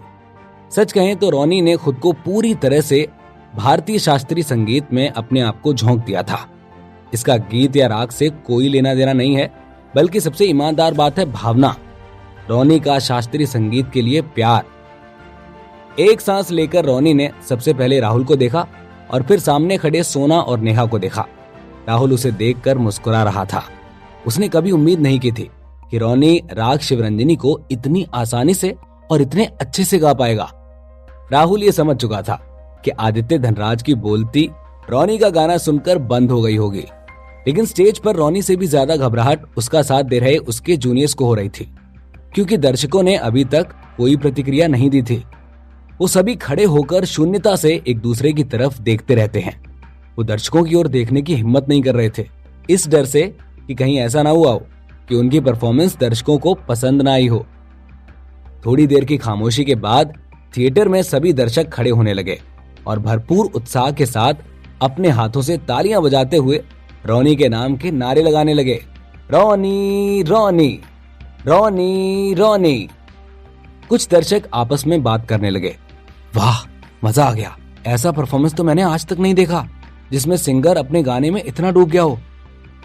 अरे भाई, मेरे तो रोंगटे खड़े हो गए हैं। रोनी तो छा गया भाई, इंडियन क्लासिकल की इज्जत रख ली इसने। अरे हाँ, अब मैं देखता हूं कौन सा कमीना हमारे शास्त्रीय संगीत का अपमान करने की हिम्मत करता है। दर्शकों की तालियां बहुत तेज थीं और उनका उत्साह राहुल और सोनाक्षी की परफॉर्मेंस से भी ज्यादा दिख रहा था। थिएटर में आदित्य का चेहरा एकदम से उदास हो गया था। ऐसा लग रहा था मानो वो रोने ही वाला हो। उसने अपने दिल में अभी से ही सोच लिया था कि इस बार शायद वो हार गया था। लंबे समय के बाद जब थिएटर में दर्शक थोड़ा शांत हुए तो आयुष और आशिता स्टेज पर आए। उन दोनों को देखकर भी साफ कहा जा सकता था कि वो भी ऐसी परफॉर्मेंस देखकर हैरान थे। सामने खड़े नेहा, सोना, सचिन और ललित खुशी से फूले नहीं समा रहे थे। आयुष सीधे रोनी के पास माइक लेकर गया और मुस्कुराते हुए पूछा, रोनी, मैं पूछना चाहता हूँ कि तुमने इस गाने को इतनी अच्छी तरह से कैसे गा दिया? मेरा मतलब है ऐसे डूबकर। रोनी ने मुस्कुराते हुए कहा, सबसे पहले तो शायद राहुल ने ही राग बहुत अच्छा बनाया था, दूसरा उसे गीत में पिरोया बहुत अच्छे से गया था, और तीसरा मुझे संगत बहुत अच्छे से मिल गई, और चौथा कारण जो कि सबसे बड़ा है वो ये कि मैं बचपन से ही शास्त्रीय संगीत में डूबा हुआ हूँ। मेरे सबसे पहले गुरु मेरे दादाजी थे, श्री रामचंद्र दास जी, जो मुझे दिन रात रियाज में झोंके रखते थे, जिन्होंने मुझे संगीत से प्रेम करना सिखाया और मुझे यहाँ तक पहुंचाया। इतने में आशिता राहुल के पास पहुंच गई। वो बहुत उत्सुक थी। राहुल ने एक के बाद एक बहुत अच्छी परफॉर्मेंस दी और वो भी खुद की लिखी हुई। उसने राहुल से पूछा, राहुल, हमें बताइए कि ये राग बनाने के लिए आपको इंस्पिरेशन कहाँ से मिली? मतलब ऐसे कैसे कोई राग इतनी जल्दी बना देता है? राहुल बोलने में बहुत होशियार है। वो सीधे बोला, ये बहुत सरल है। फिर राहुल ने थिएटर में दर्शकों पर नजर डाली और कहा, किसी ने हमारे शास्त्रीय संगीत और हमारी परंपराओं का अपमान किया और मैं इसे बर्दाश्त नहीं कर सका। और सिर्फ इतना ही नहीं, इस आदमी ने मेरे भाई जैसे दोस्त को धमकाया भी। बस इसीलिए मैंने इस तरह के इमोशन से भरकर एक राग बना दिया। राहुल का जवाब लेकर आशिता ने सीधे दर्शकों से कहा, तालियां। और दर्शक तालियां बजाने लगे। तो ठीक है दोस्तों, मैं और आयुष आप सभी को परफॉर्म करने के लिए थैंक यू बोलते हैं और शो आगे बढ़ाते हैं। तो अब जबकि लास्ट पार्टिसिपेंट ने भी परफॉर्म कर दिया है तो मुझे नहीं पता। अचानक से राहुल बीच में बोल देता है, आशिता, एक मिनट रुको। इतना बोलकर राहुल 2 कदम आगे बढ़ा, सभी को प्रणाम किया और कहा, दोस्तों, जजेस और टीचर्स, मैं और रोनी आप सभी से एक बहुत ही छोटी सी रिक्वेस्ट करना चाहते हैं। क्या हम कर सकते हैं? दर्शक रुके नहीं और सीधे बोल पड़े, अरे हाँ हाँ बोलो। उनमें से एक ने बोला, अरे बोलो राहुल, तुम्हारे जैसे आर्टिस्ट के लिए कुछ भी। राहुल ये सुनकर मुस्कुराया। आयुष सीधे माइक लेकर उसके पास गया और बोला, हाँ भाई राहुल, ये लो माइक और इसमें बोलो। राहुल माइक अपने हाथ में लेता है और कहता है, thank you all of you. वैसे तो आप सब हर चीज जानते ही हैं कि क्या क्या घट चुका है और रोनी की परफॉर्मेंस कितनी ज्यादा जरूरी थी। तो दोस्तों, बात यह है कि किसी ने न सिर्फ रोनी बल्कि हमारे शास्त्रीय संगीत की बहुत बेइज्जती की थी, जिसका जवाब हम लोग आपके वोट से देना चाहते हैं। इसीलिए मैं आपको ये बताना चाहता हूँ कि रोनी और आदित्य, इन दोनों की परफॉर्मेंस अब हो चुकी है, लेकिन जीत हार का फैसला वोट से होना है। इसीलिए मैं आपसे रिक्वेस्ट करना चाहता हूँ कि आप सभी की कुर्सियों पर वोटिंग डिवाइसेस रखे हुए हैं, तो प्लीज आप सब लोग वोट करें। ये कंपटीशन सिर्फ इन दोनों के बीच ही है। अगर आप हरा बटन दबाते हैं तो वोट रोनी को जाएगा, और अगर आप लाल बटन दबाते हैं तो वोट आदित्य को जाएगा। तो प्लीज आप रिमोट उठाएं और वोट करें। Thank you. और मैं थिएटर के टेक्निकल डिपार्टमेंट से रिक्वेस्ट करूंगा कि प्लीज ये स्टेज की बड़ी एलईडी स्क्रीन चालू करें ताकि वोटों की संख्या पता चल सके। राहुल के बोलते ही पीछे लगी स्क्रीन चालू हो गई। मैं आदित्य धनराज को स्टेज पर बुलाना चाहूंगा। थिएटर में मौजूद आदित्य का मुंह एकदम लाल हो गया और उसकी आंखों से आग की लपटें निकलने लगी। वो गुस्से से भरे चेहरे के साथ मंच पर चलते हुए आया और सीधे राहुल के पास गया और उसके कानों में धीरे से गुर्राया, मैं इसे याद रखूंगा। दोस्तों प्लीज वोटिंग शुरू करें। सबके पीछे बड़ी एलईडी स्क्रीन पर आदित्य और रोनी के नाम दिखाई दिए। इन दोनों के नाम के सामने इन दोनों के वोट्स लिखे हुए आ रहे थे, जो धीरे धीरे बढ़ने लगे। मंच पर हर कोई थोड़ा घबराया हुआ था और दर्शक उम्मीदों से भरे थे। जल्द ही थिएटर में 4000 से अधिक लोगों ने वोटिंग खत्म कर दी और दोनों के नाम के आगे संख्या पूरी लिखी आने लगी। आदित्य 690 वोट, रोनी 3875 वोट। 3000 से ज्यादा वोट्स के भारी अंतर के साथ रोनी ने आदित्य धनराज को बुरी तरह से हरा दिया। वोटिंग का परिणाम देखते ही रोनी की आंखों में आंसू आ गए और वो मंच पर ही घुटनों के बल बैठ गया। रोनी रोनी रोनी रोनी। इस परिणाम को देखकर दर्शक बेतहाशा तालियों की गड़गड़ाहट से झूम उठे और वापस उसके नाम के नारे लगाने लगे। उनमें से कुछ रॉक पसंद करते हैं, लेकिन वो उनकी अपनी रॉक चाहते हैं, ना कि यूरोपीय या अमेरिकी रॉक एंड रोल। दर्शक चाहते हैं कि रॉक भी हो, लेकिन उसमें से भारत की खुशबू आए, जिसमें भारत की ही बात हो, ना कि कहीं और की संस्कृति और सभ्यता की। दर्शकों में बैठे सबसे बुजुर्ग जज पी सिंह सर दर्शकों को इस तरह से शास्त्रीय संगीत को जीतते हुए देख बोले, मेरा मानना है कि जल्द ही शास्त्रीय संगीत शैली के गाने पूरे भारत में धूम मचाने वाले हैं। राहुल ने मंच से नीचे खड़ी सोना को इशारा करके अपने पास बुलाया। सोना दौड़ती हुई मंच पर गई और जाते ही अपने पिता को गले लगा लिया। राहुल ने उसे अपनी गोद में ले लिया। फिर मंच पर खड़े सभी ने एक दूसरे का हाथ कसकर पकड़ लिया और दर्शकों को सिर झुकाकर ईमानदारी से प्रणाम किया।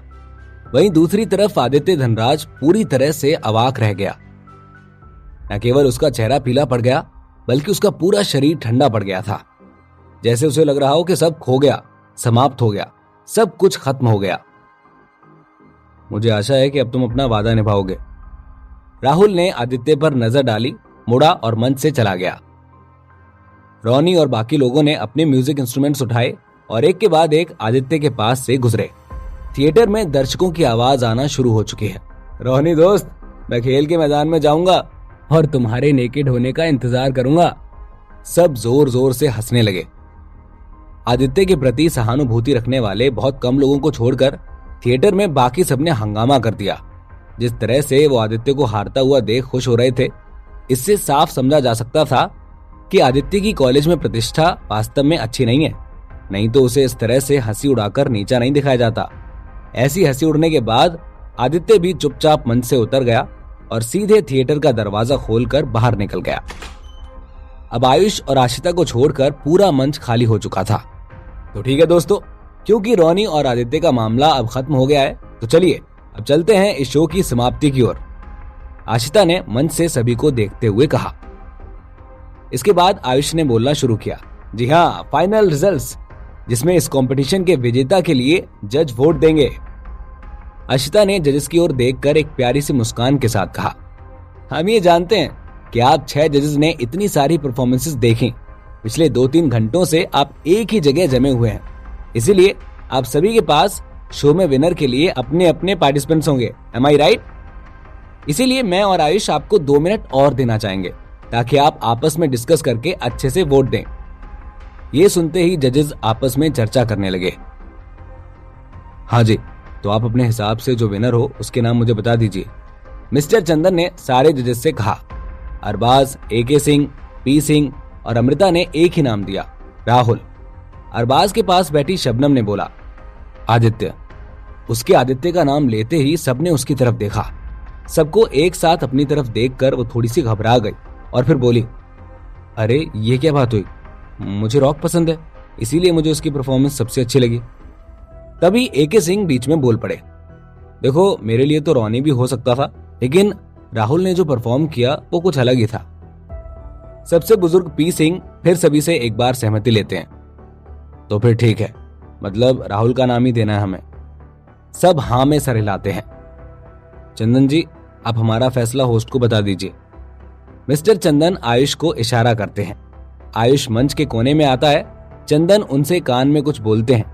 वो मुस्कुराता है और वापस जाकर सीधे आशिता के पास जाकर खड़ा हो जाता है और फिर माइक पर जोर से कहता है, तो आज के विजेता हैं राहुल। क्या आदित्य मैदान में दौड़ेगा या वो कोई और तरीका निकाल लेगा? क्या टीचर्स और जजेस ऐसी शर्त को पूरा होने से रोक पाएंगे? इस प्यारी सी कहानी में क्या होगा अगला ट्विस्ट? ये जानने के लिए सुनते रहिए सुपरस्टार पापा, सिर्फ पॉकेट एफएम पर।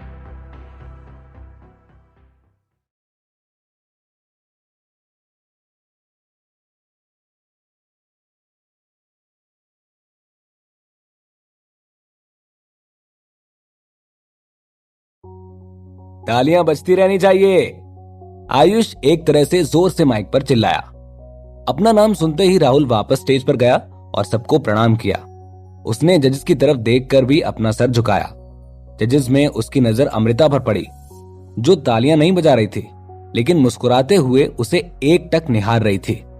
उसे देखकर राहुल को पहले तो अजीब लगा, लेकिन फिर वो भी उसे देखकर मुस्कुराने लगा। दोनों एक दूसरे को एक अलग ही तरह से देखकर मुस्कुरा रहे थे। सबका अभिवादन करके राहुल स्टेज से वापस उतरता है। उसके स्टेज से वापस उतरते ही उसके दोस्त उसे घेर लेते हैं। साथ ही सोना भी उसके पास आती है। पापा, आपने सच में बहुत अच्छा गाया था।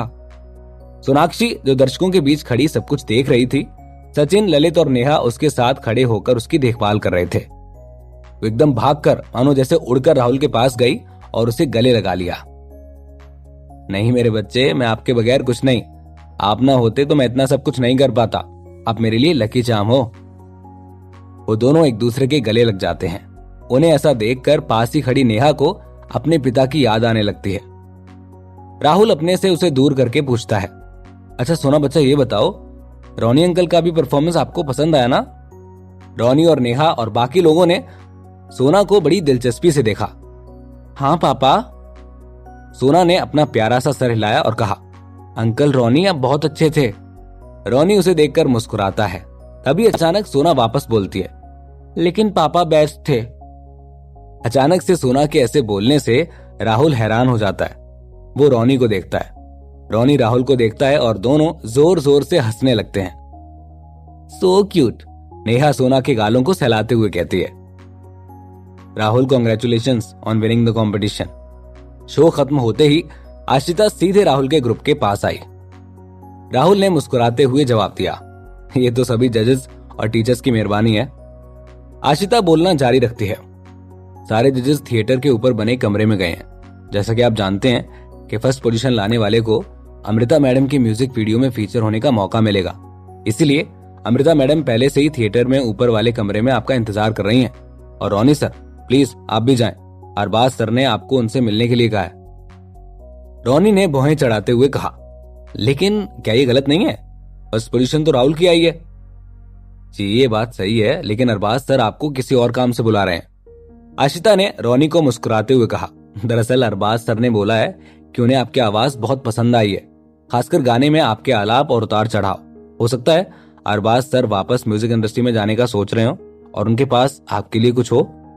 थिएटर की दूसरी मंजिल पर राहुल अपनी गोद में सोना को लिए सोफे पर बैठा था और रोनी दूसरी तरफ बैठा था। उसका शरीर तनावग्रस्त था और वो थोड़ा घबराया हुआ था। उन दोनों के ठीक सामने वाले सोफे पर अमृता और अरबाज बैठे हुए थे।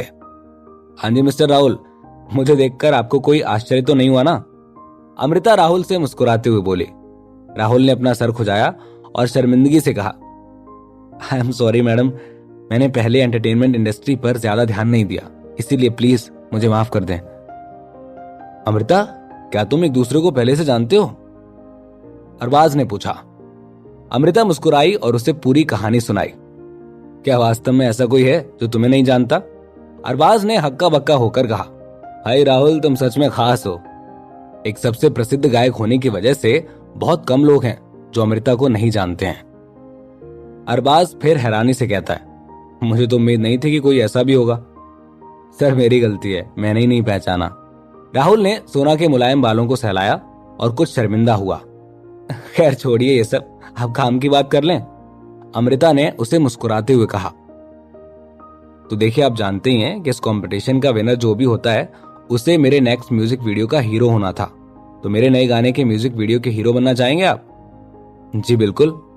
राहुल ने सीधे सर हिलाया, क्योंकि पलाश और राहुल ये पहले ही डिस्कस कर चुके थे। एकदम से उसकी हाँ आने से अमृता हंसी और उसके गालों पर 2 डिंपल दिखाई दिए और उसने मजाक मजाक में कहा, स्टूपिड। और तभी राहुल भी हंसा। पापा स्टूपिड नहीं है।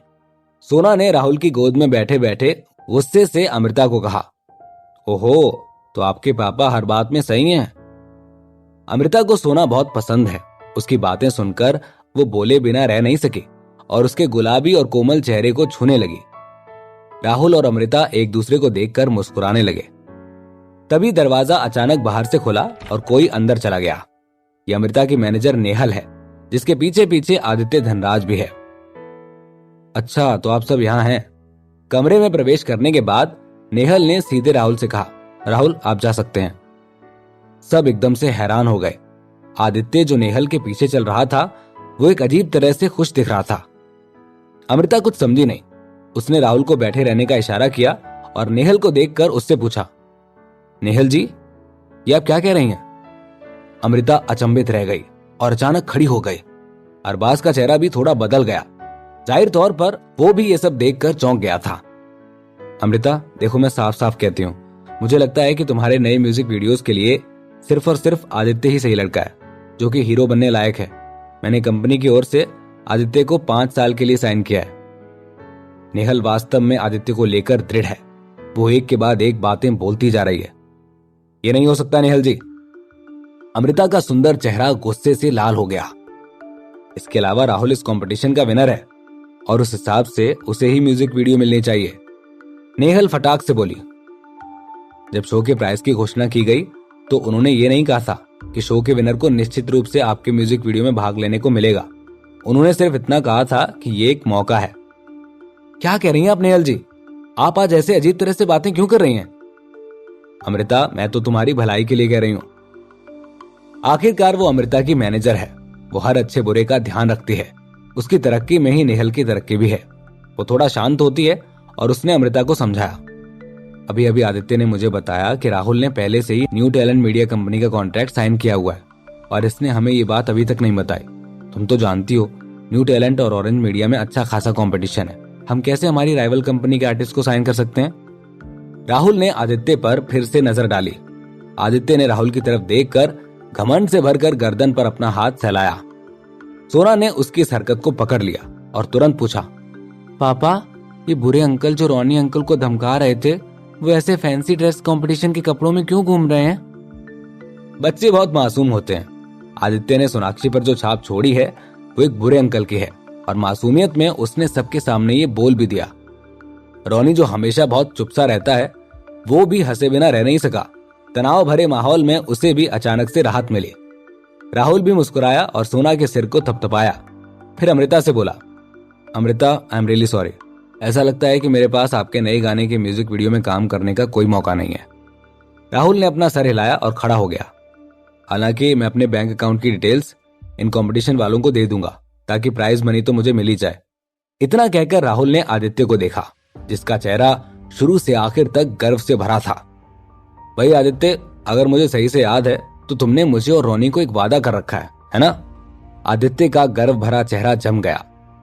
वो पहले ऑरेंज लाइट मीडिया के साइन किए हुए कलाकार बनने की खुशी में पूरी तरह से डूबा हुआ था। वो कंपटीशन के टाइम रोनी के साथ हुए समझौते को कैसे याद रख सकता है? स्टेज पर अपनी हार को याद करते हुए जब उसने राहुल को देखा तो उसके चेहरे के भाव ही बदल गए थे। न जाने क्यों, लेकिन आदित्य जोर जोर से हंसने लगा। सब उसे देखने लगे। अमृता के पास बैठा अरबाज उसे देखकर हैरान हुआ और उसने मन ही मन सोचा, ये लड़का पागल है क्या? उसको इस तरह से हंसते हुए देख अरबाज से रुका नहीं गया और वो उससे बोल पड़ा, क्या हुआ, ऐसे क्यों हंस रहे हो? आदित्य रुका और सीधे राहुल के पास गया और उसकी आंखों में आंखें डालकर बोला, देखो, मैं मानता हूं कि तुम बहुत समझदार हो, लेकिन सच ये है कि मुझसे ज्यादा नहीं। तुम जानते हो हमारी शर्त लगी थी, मैं जानता हूं हमारी शर्त लगी थी, हमारे पास खड़े कुछ लोग जानते हैं कि हमने शर्त लगाई थी, लेकिन पूरा कॉलेज तो नहीं जानता ना कि हम में शर्त लगी थी।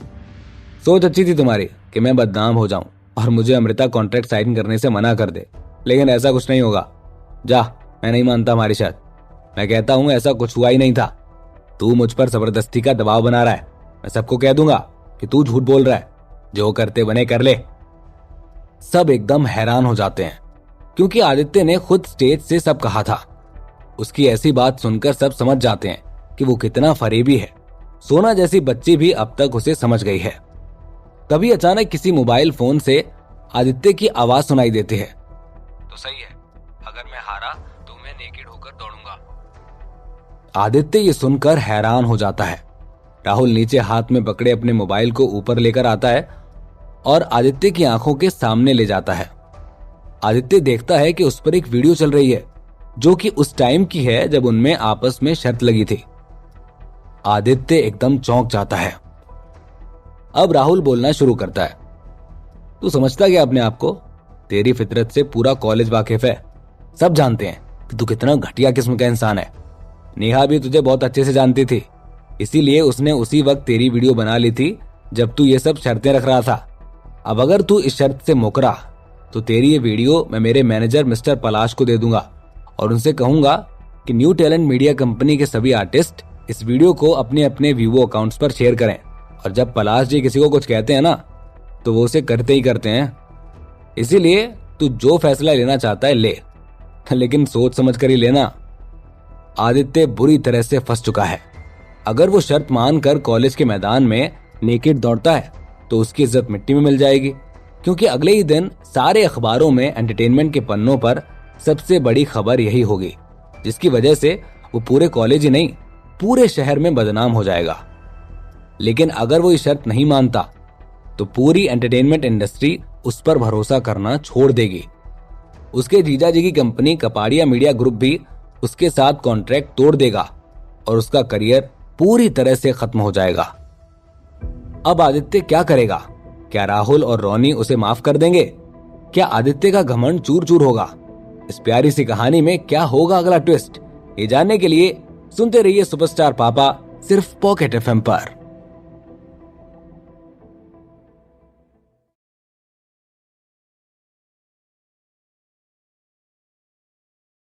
अमृता फोन रख देती है। राहुल सोना को देखता रहता है।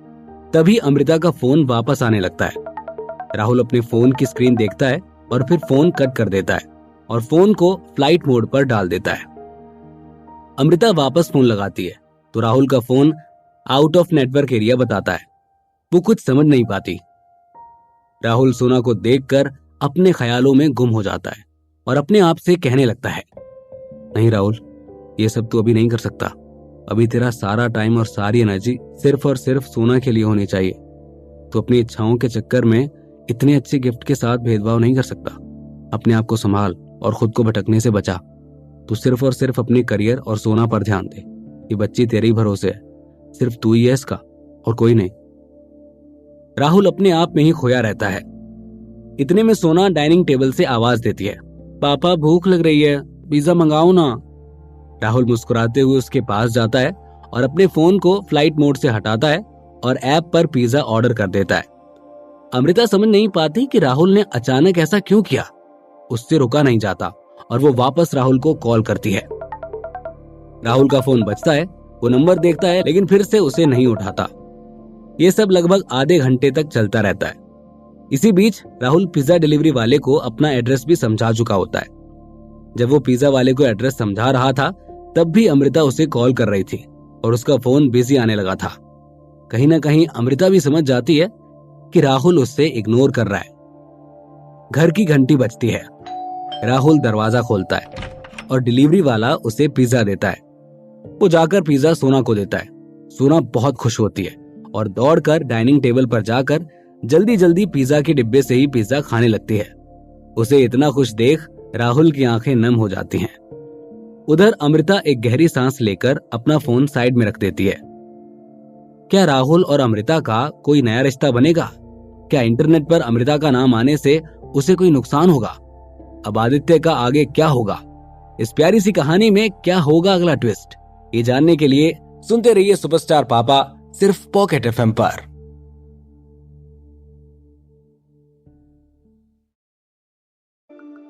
मैंने सुना है कि वो और तुम एक ही कॉलेज से हो। कुमार ने निखिल की बात सुनकर थोड़ा गर्व से कहा, अरे वाह, फिर तो वो मेरी टीम में ही आएगा। तभी अरमान बोल पड़ता है, वैसे आप तीनों इस बार ही जीतने का भूल जाओ, क्योंकि इस बार मैं पूरे जोश के साथ आया हूँ और ये सोचकर आया हूँ कि मुझे अपनी टीम में कुछ अच्छे बच्चों को लेना होगा। बिल्कुल नहीं, कोकिला बोली, तुम ये सब भूल जाओ, इस बार एक लड़की की यानी कि मेरी टीम जीतेगी। इन सभी में कुमार सबसे ज्यादा अपने मजाकिया व्यवहार की वजह से जाना जाता है। वो मजाक में कहता है, हाँ हाँ मैडम, आप ही जीत जाना, आप एक बार कह के तो देखो, हम तीनों आपसे यूं ही हार जाएंगे। चारों ठहाके लगाकर हंस पड़े।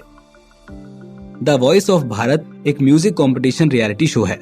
जब इसका पहला सीजन टेलीकास्ट किया गया था तो इसने पूरे भारत में धूम मचा दी थी। और तो और टेलीविजन के सारे रिकॉर्ड तोड़ दिए थे। इसके पहले सीजन की वजह से न सिर्फ पार्टिसिपेंट्स बल्कि चारों जजेस भी पूरे भारत में लोकप्रिय हो गए थे और ये आज भी लोकप्रिय हैं। अब द वॉइस ऑफ भारत के दूसरे सीजन की रिकॉर्डिंग शुरू हो गई है।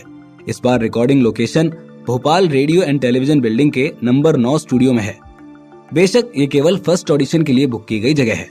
दरअसल इस शो का फॉर्मेट ही ऐसा है कि इसमें सबसे पहले पार्टिसिपेंट्स अपना नाम लिखवाते हैं और फिर जजेस के सामने परफॉर्म करते हैं। जजेस जिन जिन को पसंद करते हैं उन्हें रोक लेते हैं और बाकी लोगों को तभी के तभी शो से आउट कर देते हैं। फिर पार्टिसिपेंट्स किसी एक जज को चुनते हैं जिसकी टीम में वो जाना चाहते हैं और टीम्स बंटने के बाद शो का असली कंपटीशन चालू होता है। शाम 7:59 पर प्राइम टाइम के पास द वॉइस ऑफ भारत की रिकॉर्डिंग साइट पर शो डायरेक्टर अनिल कुमार घबराते हुए आखिरी सारी व्यवस्थाएं कर रहे थे। इस बार द वॉइस ऑफ भारत के फर्स्ट ऑडिशंस का सीधा प्रसारण किया जाएगा, इसीलिए कोई गलती नहीं हो सकती थी। लाइट्स, साउंड, माइक्रोफोन सब सही है? अनिल कुमार ने अपनी टीम से पूछा। जी सर, सब ठीक है। ऑडियंस का गेट बंद करो, 8 बज गए हैं। लाइट और साउंड चालू करो और मेरे एक्शन बोलते ही जजेस स्टेज पर आएंगे। Okay? Yes sir. Anil Kumar ने जोर से चिल्लाया, एक्शन।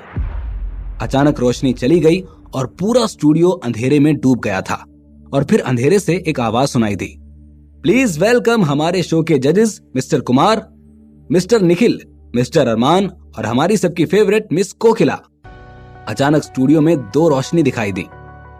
अंधेरे मंच पर खड़े सभी जजेस सामने आए और फिर चारों ने मिलकर शो की शुरुआत के लिए एक बेहतरीन प्रस्तुति दी जो कि लगभग 8 से 10 मिनट तक चली। फिर ये चारों मंच से उतरकर सामने लगी अपनी अपनी कुर्सियों पर बैठ गए। उनके बैठते ही प्रोग्रामिंग टीम ने उन्हें आज के पार्टिसिपेंट्स की लिस्ट थमा दी। सबसे पहली पार्टिसिपेंट का नाम था ईशा, जो कि हिमाचल भारत प्रदेश के पहाड़ों में रहने वाली एक लड़की थी। उसके नाम अनाउंस होने के बाद लड़की के परिवार और दोस्तों को मंच के पीछे एक अलग लाउंज में बुलाया गया। ये ठीक उसी लाउंज जैसा है जहां राहुल ठहरा हुआ है। वहां ये सभी एलसीडी पर लाइव टीवी के माध्यम से स्टेज पर हो रहे ईशा के परफॉर्मेंस को देख सकते हैं। लड़की मंच पर आई, रोशनी कम हो गई और परफॉर्मेंस शुरू हो गया। लड़की ने कोमल स्वर लगाकर पहाड़ी स्वाद के साथ एक क्लासिक हंसमुख गीत गाया। लड़की की आवाज थोड़ी कर्कश है, लेकिन हिमाचल भारत के पर्वत की भाषा में वो बोल सकती है और भावनाओं के साथ गा भी सकती है। और वहां के ही हर्षित और चंचल रवैये के साथ वो गा भी रही है। कोकिला को जाहिर तौर पर इस लड़की की आवाज बहुत पसंद आई। ऐसी शुरुआत से सभी खुश थे, दर्शक भी, जजेस भी और पीछे अपनी बारी का इंतजार कर रहे पार्टिसिपेंट्स भी। पर लड़की के परफॉर्मेंस के बाद ये खुशी अचानक से मातम में बदल गई, क्योंकि उसके बाद किसी की भी परफॉर्मेंस को सराहा नहीं गया। उसके बाद लगभग 5 लोगों का सिलेक्शन नहीं हुआ। तभी राहुल के प्राइवेट लाउंज के दरवाजे पर दस्तक हुई। अंदर आओ, राहुल ने आवाज दी। सर, इसके बाद 2 और परफॉर्मेंस हैं और फिर आपकी बारी है, तो आपसे एक रिक्वेस्ट है कि आप तैयारी के लिए पब्लिक लाउंज में चले जाइए प्लीज। अनिल जी की टीम में से एक ने अंदर आकर राहुल को समझाया। क्योंकि वो लाउंज मंच के करीब है इसीलिए। ओह ठीक है, मैं चलता हूं। राहुल ने सर हिलाया और पब्लिक लाउंज में जाने के लिए उस लड़के के पीछे निकल गया। राहुल के निकलते ही रास्ते में मौजूद सभी पार्टिसिपेंट्स ने उसे देखने के लिए अपना सर घुमा लिया। राहुल उस लड़के के पीछे चलते चलते पब्लिक लाउंज में पहुंचा तो वहां बैठे नेहल और आदित्य ने भी उसे देखा। राहुल को देखते ही नेहल का चेहरा लाल हो गया। उसके पास ही बैठे आदित्य ने उसे देखा और उससे कहा, अब क्यों से देखकर अपना खून जला रही हैं? चिंता मत करिए, ये हर बार नहीं जीतेगा, अब मैं बदला लूंगा। अब है ना ऊंट पहाड़ के नीचे। नेहल अभी भी उसे ही देख रही है।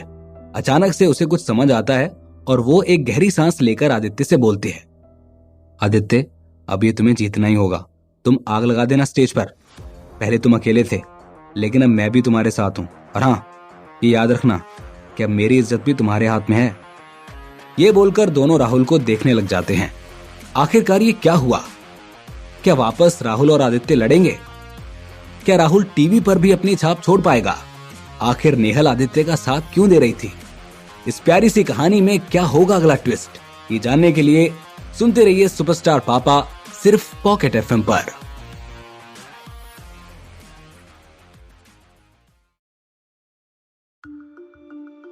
राहुल पब्लिक लाउंज में खड़ा रहता है। तभी एक गंजे सिर और चौकोर चेहरे वाला एक छोटा लड़का अपने चेहरे पर तिरस्कार की नजर के साथ राहुल के पास गया और कहा, मैंने आपका गाना पहले सुना है और मैं तुम्हें बता दूं कि वो बिल्कुल भी अच्छा नहीं था। राहुल एक पल के लिए चौंक गया।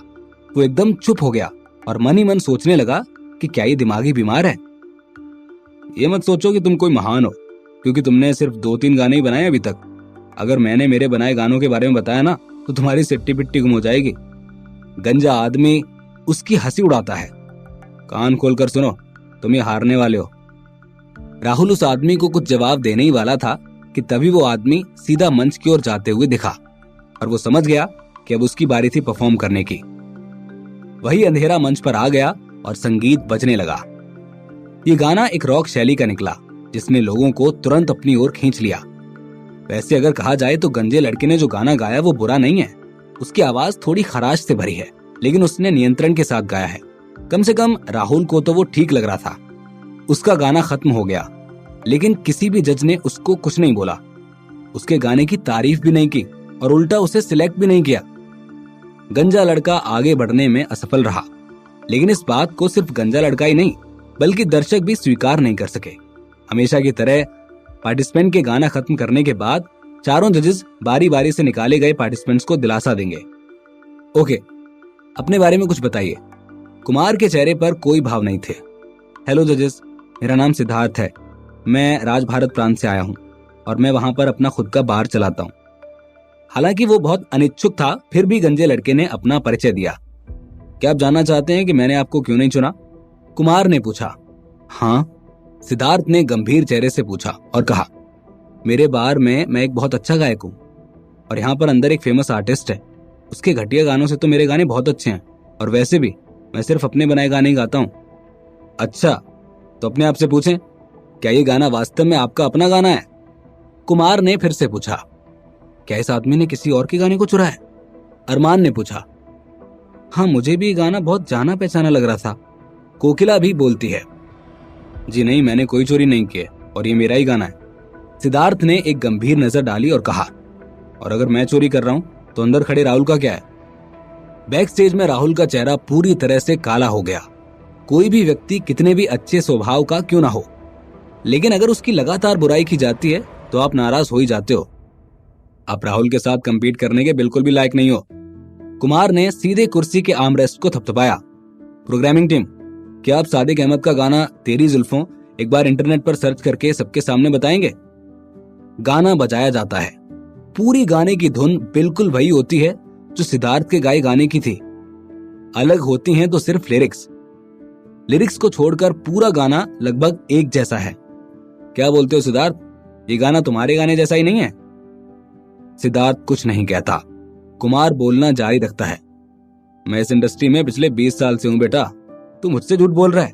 ये गाना है सादिक का, जो कि एक लोकल आर्टिस्ट है और इसीलिए शायद बहुत लोगों ने नहीं सुना होगा, लेकिन मैंने सुन रखा है। कुमार हमेशा की तरह सीधा निर्दयी था। ईमानदारी से कहूं तो अगर तू पहले ही बोल देता ना कि तू अपने लिरिक्स गा रहा है लेकिन धुन सादिक के गाने की है, तो भी हम मान जाते और तेरे गाने को अच्छे से सुनते। लेकिन तूने बेशर्मी से कहा कि ये तेरा गाना है, इसीलिए हमें खेद है कि तुम आगे नहीं जा सकते। हाँ बिल्कुल, ये सही है, हम भी यही बोलना चाहते थे। बाकी 3 जजेस ने भी कुमार की हाँ में हाँ मिलाई। बहुत सारी बातें करने के बाद कुमार अभी भी गुस्से में लग रहा था, इसीलिए उसने अंत में और कहा, इसके अलावा तुम राहुल के साथ तुलना करने के काबिल नहीं हो, और तो और तुम संगीतकार कहलाने के भी लायक नहीं हो। सिद्धार्थ का चेहरा बेहद पीला पड़ गया और थोड़ी देर बाद वो मुड़ा और मंच से उतर गया। उसके वहां से जाते ही राहुल ने मंच पर कदम रखा। जब राहुल पर रोशनी पड़ी तो पूरा स्टूडियो सुनामी की तरह तालियों से भर गया। क्या ये वही है? एक ने दूसरे से पूछा। हाँ, ये बिल्कुल वही है। वीबो और टीवी लॉजी पर जो वीडियो वायरल हुई थी, उसकी वजह से राहुल को लोगों की बहुत सहानुभूति मिली। इसी का नतीजा है कि आज उसे सब जानते हैं। पूरे स्टूडियो में दर्शकों के बीच ऐसा कोई नहीं है जो राहुल को ना जानता हो। वो मंच के बीचों बीच चला गया। उसने पहले तो दर्शकों को विनम्रता से झुककर हाथ जोड़े और फिर सीधे मंच के सामने बैठे चारों जजेस को देखा। उन्हें देखते ही राहुल चौंक गया, क्योंकि वो चारों हूबहू उसके पिछले जन्म के कुछ सिंगिंग स्टार्स की तरह दिखते थे। उसने अपना हाथ हवा में उठाकर सबको शांत रहने को कहा। दर्शकों की तालियां एक पल में ही रुक गईं और स्टूडियो अचानक शांत हो गया। बाद में राहुल ने मंच के कोने में बैठे म्यूजिक वालों को इशारा किया। उन्होंने म्यूजिक बजाना शुरू किया। गाने की लय बहुत ही सुखदायक थी। दर्शक चुपचाप सुन रहे थे। फूलों से प्यारी है मेरी रानी बिटिया, दुनिया की रानी है मेरी प्यारी बिटिया। राहुल भले ही यहाँ सोना को लेकर नहीं आया था, पर वो गाना अभी भी उसी के लिए गा रहा था। ये गाना एक बहुत ही लोरी जैसा गाना है। राहुल की आवाज बहुत ही चुंबकीय है। गाने के भाव बहुत प्यारे हैं। हालांकि राग और गीत काफी सादे हैं, फिर भी ये दर्शकों का ध्यान बहुत अच्छे से आकर्षित करता है। तुझे प्यार से उठाऊं, तुझे पलकों पर बैठाऊं, तेरी दुनिया को मैं सिर्फ खुशी से सजाऊं। दर्शक गीत में पूरी तरह से डूबे हुए थे और उनके चेहरों पर एक बेहद प्यारी सी मुस्कान बनी हुई थी। वहां मौजूद लड़कियां अपने पिता को याद करने लगीं। वहां मौजूद पिताओं ने अपनी बच्चियों के हाथ पकड़ लिए। वहां मौजूद सारी माओं की आंखों में आंसू आ गए। राहुल की आवाज का जादू सब महसूस कर रहे थे, जो सीधे उनके दिल तक पहुंच रही थी। तेरे बालों को मैं सहलाऊं, तुझे पालने में झुलाऊं, तुझे दुनिया की सैर कराऊं मेरी प्यारी बिटिया।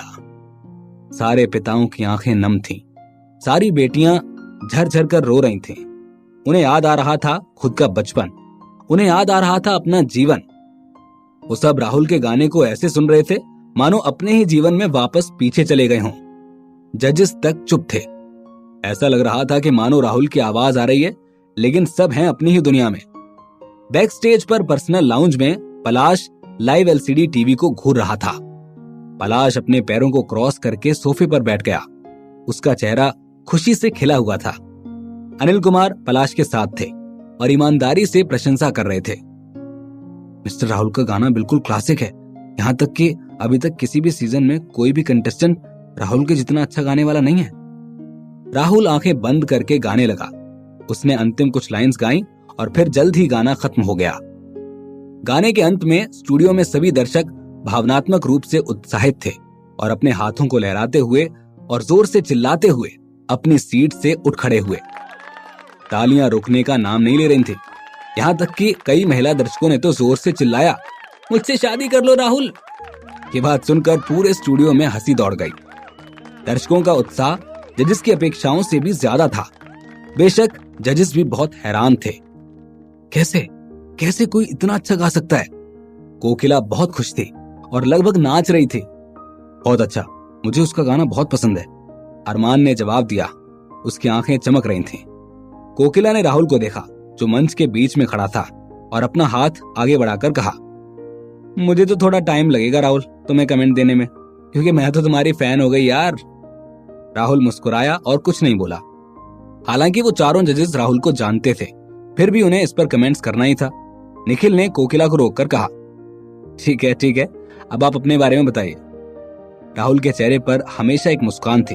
उसने जवाब दिया, हाय जजेस, मेरा नाम राहुल है और मैं राधोपुर यूनिवर्सिटी के परफॉर्मिंग आर्ट्स डिपार्टमेंट से हूँ, ग्रेजुएट। राहुल राहुल राहुल राहुल। राहुल के इंट्रो को सुनने के बाद दर्शकों में विस्फोट हो गया और उन्होंने उसके नाम के नारे लगाने शुरू कर दिए। राहुल, मैं देख सकता हूँ आप तो बहुत फेमस हो, अरमान मुस्कुराते हुए बोला। ईमानदारी से कहूँ तो जब मैंने आपको अभी भी गाते हुए सुना ना, तो मेरा दिमाग तो सुन्न हो गया था, मतलब मैं खो गया था। ओह अरमान, ये कुछ ज्यादा ही नहीं बोल दिया तुमने। निखिल ने अरमान को छेड़ा। अरे दिल से बोला है भाई, दिल से। अरमान ने अपने दिल पर हाथ रख लिया और कहा, दर्शकों को देखो, तुम्हें पता चल जाएगा कि राहुल का गाना कितना अच्छा है। एक मिनट रुको, तुम लोग क्या राहुल को अपनी टीम में लाने के लिए ऐसे बोल रहे हो? कोकिला ने दोनों को रोकते हुए कहा। क्योंकि आप दोनों इतने ईमानदार थे तो आपने इससे शुरुआत में ही क्यों नहीं कहा? इन सभी में कुमार ने अभी तक एक शब्द भी नहीं कहा था। कोकिला ने फिर कहा, देखो, मैं इतनी खूबसूरत आवाज को मिस नहीं करना चाहती। मैं चाहती हूँ कि ये मेरी टीम में ही हो। तभी अरमान ने भी जल्दबाजी में कहा, सुनो राहुल, तो मेरी टीम के लिए बने हो भाई, मैं भी फैन हूं तुम्हारा। Thank you. राहुल ने अपना सिर झुका लिया। तभी कुमार ने पहली बार बोला, मैं पूछना चाहता हूं कि क्या ये गाना आपने खुद ही बनाया है और इसका नाम क्या है? जी, ये मेरा ही गीत है। राहुल ने सर हिलाया। और गीत का नाम है नन्ही परी। राहुल, क्या आप जानते हैं, पिछले साल के सीजन में मेरी टीम में 2 मूल गायक थे और उनका मेंटर मैं ही था। ये बोलते हुए कुमार ने घमंड के साथ अपने चश्मे को ठीक किया और अपने असली मुद्दे पर बात की। मेरी टीम में आओ, मैं तुम्हें चैंपियन बना सकता हूं। अरे भाई कुमार जी, आप तो बहुत चालाक निकले। हाँ, निखिल चिल्लाया। राहुल देखो, मुझे सब कितना चाहते हैं ये तो तुम जानते ही हो। अगर मेरे साथ आओगे तो मेरे फॉलोअर्स भी तुम्हारा साथ देंगे, इसीलिए तुम मेरी टीम में आ जाओ। राहुल, पिछले सीजन की चैंपियन मेरी टीम से थी। कोकिला ने भी अपनी बात रखी। मेरे पास अभी इस साल देश भर में 33 कॉन्सर्ट्स हैं। मेरी टीम में आओ, मैं मेरे सभी कॉन्सर्ट्स में तुम्हें भी परफॉर्म करवाऊंगी। ठीक है, आप तीनों की बातों से सब समझ गए हैं कि हम सभी राहुल को अपनी अपनी टीम में ले जाना चाहते हैं। अरमान ने उन तीनों को शांत रहने को कहा। तो मुझे लगता है कि वो खुद समझदार है कि उसे किसकी टीम में जाना है।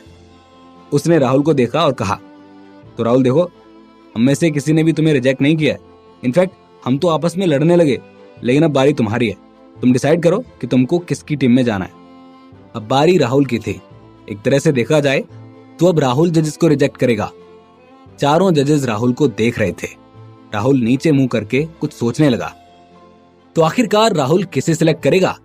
क्या राहुल इस कंपटीशन में भी एंड तक जाएगा? आदित्य की परफॉर्मेंस कैसी रहेगी? क्या राहुल और पलाश का प्लान काम करेगा? इस प्यारी सी कहानी में क्या होगा अगला ट्विस्ट? ये जानने के लिए सुनते रहिए सुपरस्टार